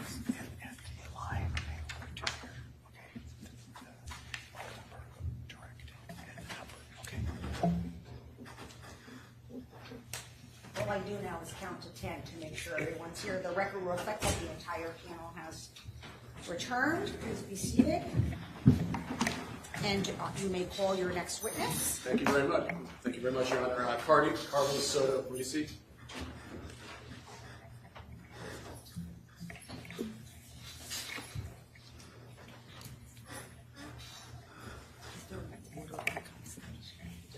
Good afternoon. Just watch your step. Another person who brought their own water bottle on. They don't like our water. Swear you in. You solemnly swear or sincerely affirm that the evidence you shall give concerning this case will be the truth, the whole truth, and nothing but the truth. So help you God, or upon penalty of perjury. I do. Thank you. Please be seated. And then I just need you to state your name. Go ahead and sit down. State your name, slowly spelling your last name for the record at the town in which you live.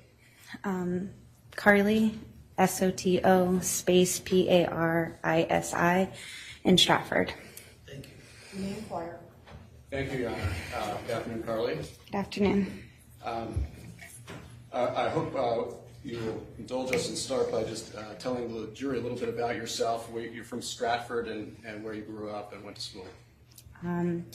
My name is Carly. I'm 29 years old. I live in Stratford, Connecticut. I'm a mom to 3, and I went to Stratford High School and graduated from Housatonic Community College. Okay. And your current job, I understand, is quite difficult. What is it? I'm a stay-at-home mom. Okay. You've got by my calc, a 3-month-old, is that right? Yes. And your husband is not here, or is he? He's currently taking care of all 3 of our children. Okay. You were here in this courtroom when Bill Aldenberg testified about his observations? And yes, I was. And as you know, Mr. Aldenberg responded as a part of his job, but you responded as well to the Sandy Hook shooting, is that right? Yes, I did. And you had a different role, you were that of a sister? Yes. Okay. Let's first introduce the jury to your family. And I'd like to pull up number 327 or 328. One of those two.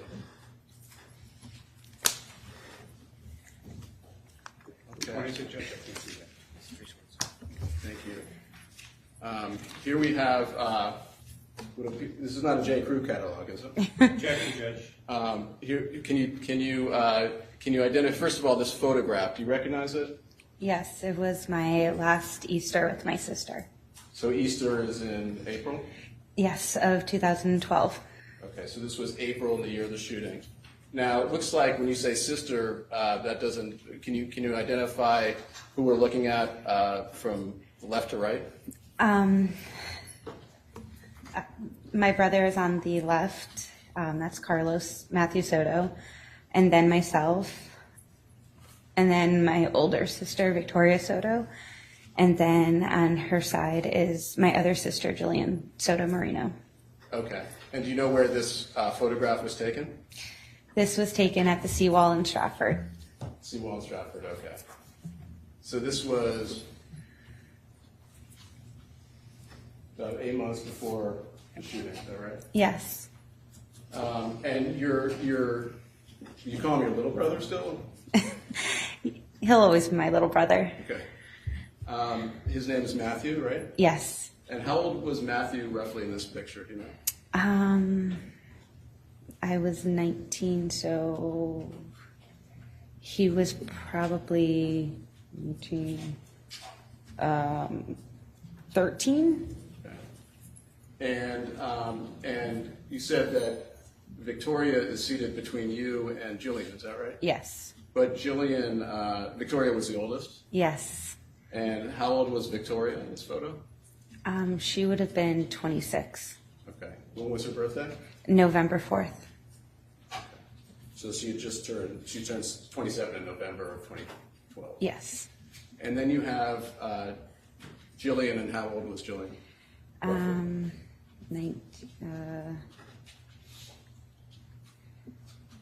bad at math here. In her 20s. Okay. She's not here, so that's good. So now, were you all living in the same house in Stratford at about the time this photo was taken? Yes, all four of us still lived at home. And is it the house you all grew up in? Yes. And you grew up in that house with your mother, Donna, who's here? Yes, and we your did. dad, Carlos, for a time? Yes. Are your parents divorced? Yes, they did get divorced. Okay. And do you still live with your mother? Yes. Okay. And what does your mother do? My mother is a nurse at Bridgeport Hospital. What kind of nursing? She's now a discharge nurse. Okay. And has she been at Bridgeport Hospital for a while? Oh, I think she's been at Bridgeport Hospital since she was like 16 years old. Okay. We won't do the math for benefit. But now, you guys live in Stratford, and I want to ask you some questions about Victoria. When I say Vicky, that's what did you call her? Did you? Vicky. Okay. I'm sure you had other names as well, but Yeah. that was the polite one. So can you tell us, Vicky was a teacher, is that right? Yes. We have a photograph of Vicky. If we could pull up 470.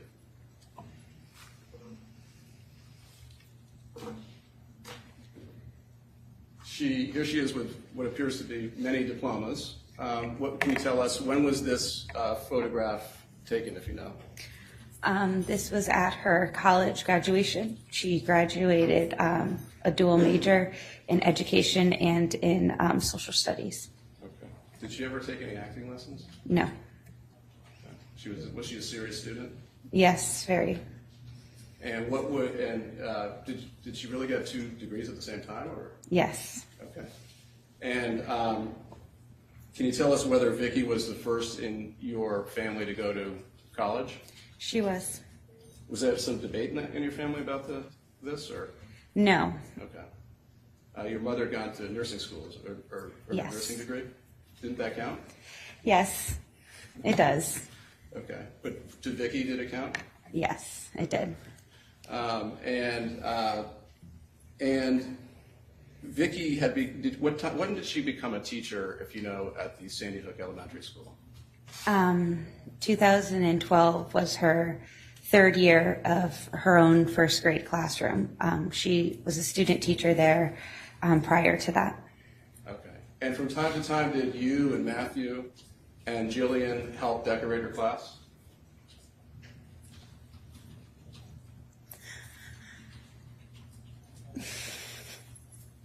I was there when she set up her very first classroom. I went into her classroom to help decorate the windows with her students.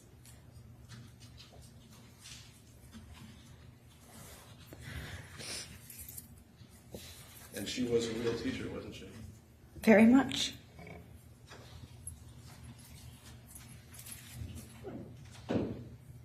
And did Vicky try to instill the importance of education on her siblings to the best of her ability? Yes. I had graduated in 2011, and it wasn't an option. I was going to college. I wanted to take a year off, and she said, "No, you're going. It's not an option." Who was the mother here? Education was very important to her, and she took me to school. She helped me sign up for classes.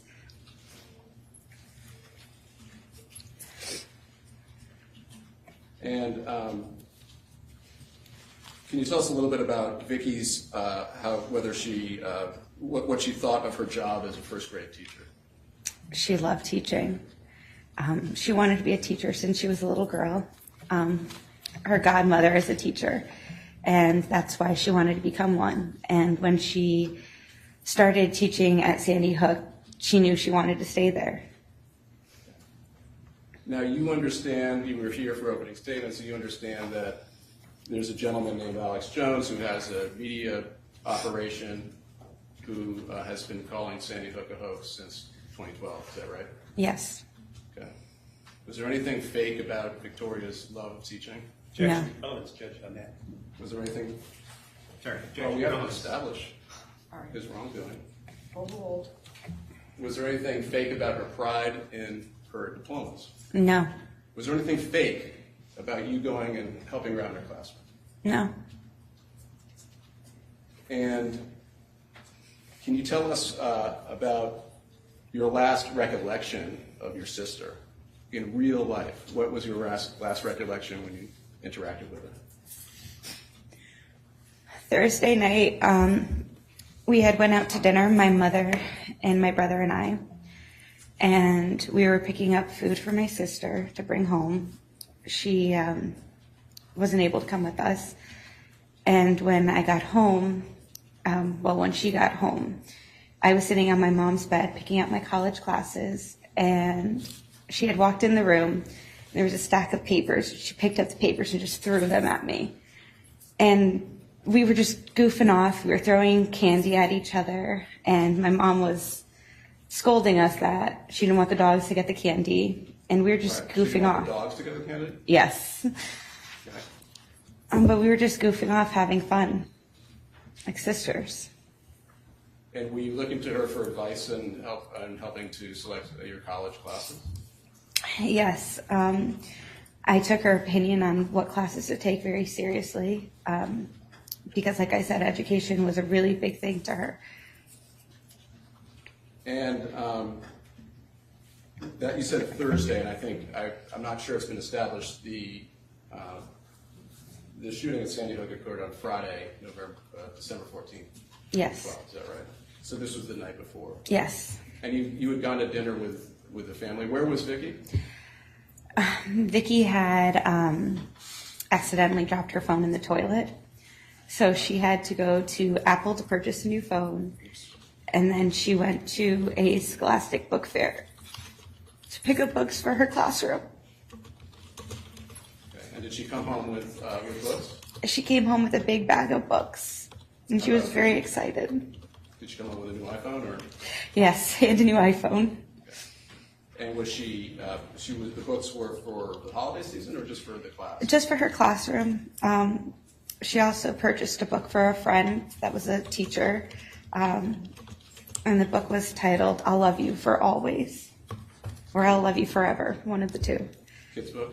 Yes. And when did you see her, now how far is Stratford from Sandy Hook Elementary School, if you know? About 30 minutes. Okay. So that would be what Vicky would travel every day to and from the school? Yes, and she was one of the first in the building and one of the last to leave the building. So when she left, it was in the dark, and when she came home, it was in the dark? Yes. And did she get up before you? Yes.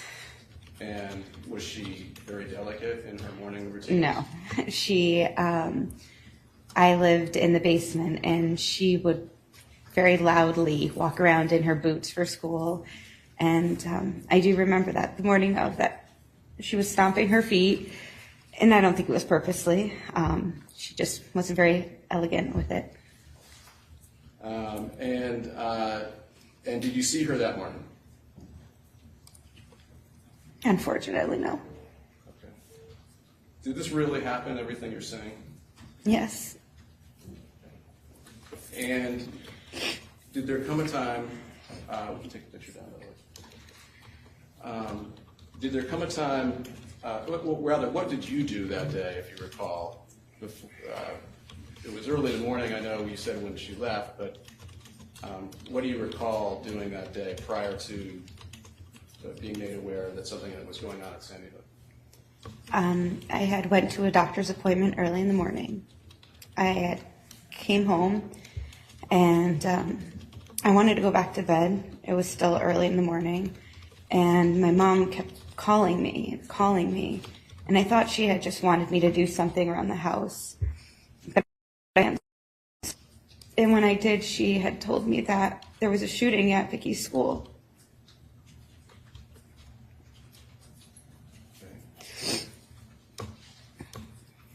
And can you, just from the end, we're doing the family perspective, we heard from Bill, can you just tell us what happened next? After she had told me that there was a shooting, she left the hospital and picked me up at home, and then we proceeded to pick up my brother, who was in high school, and with all three of us in the car, we drove up to Sandy Hook. And what happened when you got there?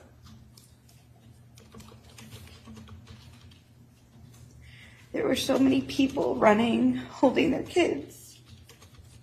Kids were crying. I had asked out the window if anyone had seen Mrs. Soto. And they said, no, Park can go up to the firehouse. And so we did. My mom parked the car and I ran. She told me just to run. And so I ran and she walked with my brother. And when I got to the firehouse, I started asking teachers that I was familiar with, that I knew, where's Vicky? Where's Mrs. Soto?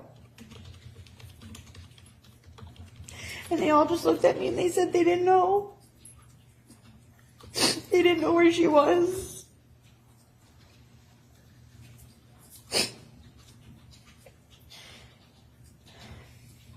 Carly, the firehouse. You mentioned the firehouse, and I think that Bill Ellenberg mentioned the firehouse as well. What was going on at the firehouse? Everyone that was missing a loved one, we were all put in a firehouse in this back room, and we were asked to put our loved one's name on a piece of paper. And after that, a state trooper was issued to us, and we had to give our loved one's description. And because I didn't see her that day, I had asked the teacher, what was Vicky wearing? And she had described Vicky had, multiple shirts on with tank tops underneath, her high boots, and a green scarf. And I relayed that information to the state trooper. And I remember telling him, she looks just like me.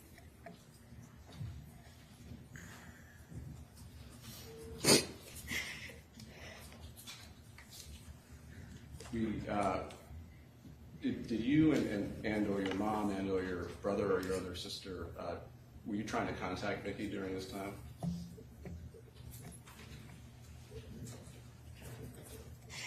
The whole way up to the school, I was texting her. And all I wanted to do was see those 3 little dots on the iPhone saying that she was replying. I called, leaving voicemails, just saying, Vicky, please just call us back. Just say that you're okay, that you're taking care of the kids.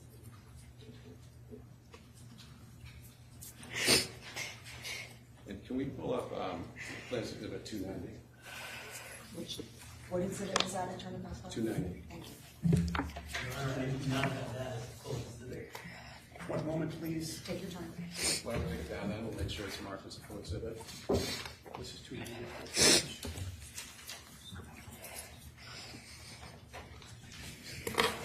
No objection, Judge. All right, so what do we do?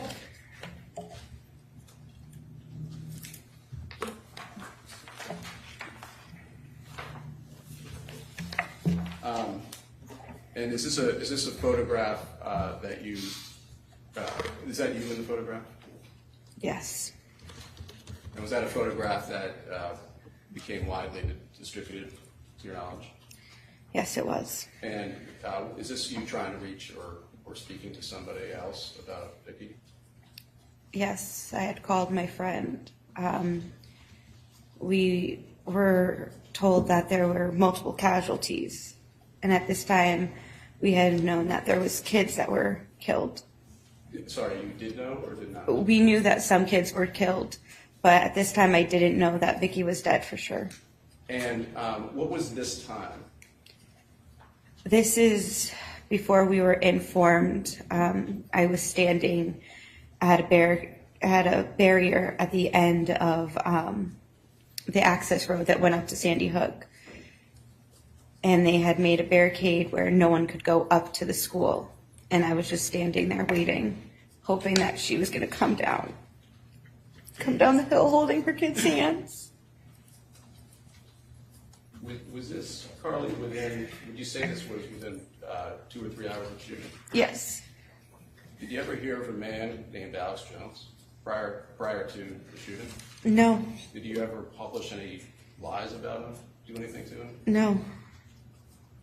Did you know that within 3 hours of the shooting in Austin, Texas, Alex Jones was going on air talking about the shooting? No, sir. Did you know he had tens of millions of listeners? No. Did you know at the time that you knew that there were children dead, that he was already at work questioning the shooting? No.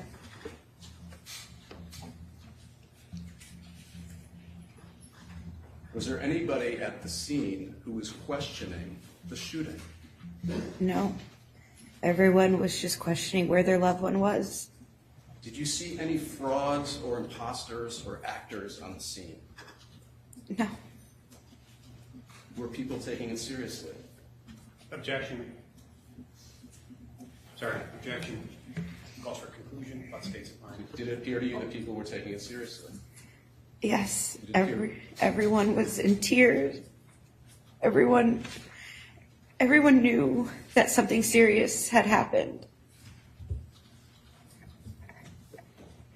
It was traumatic being in that firehouse.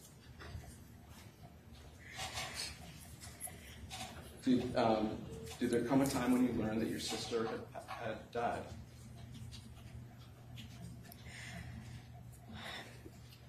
We were told that we'd be at the firehouse well into the night. And when this was said, a parent of a child stood up and yelled, "Where are they? What hospital are they at? Just tell us so we can go be with them."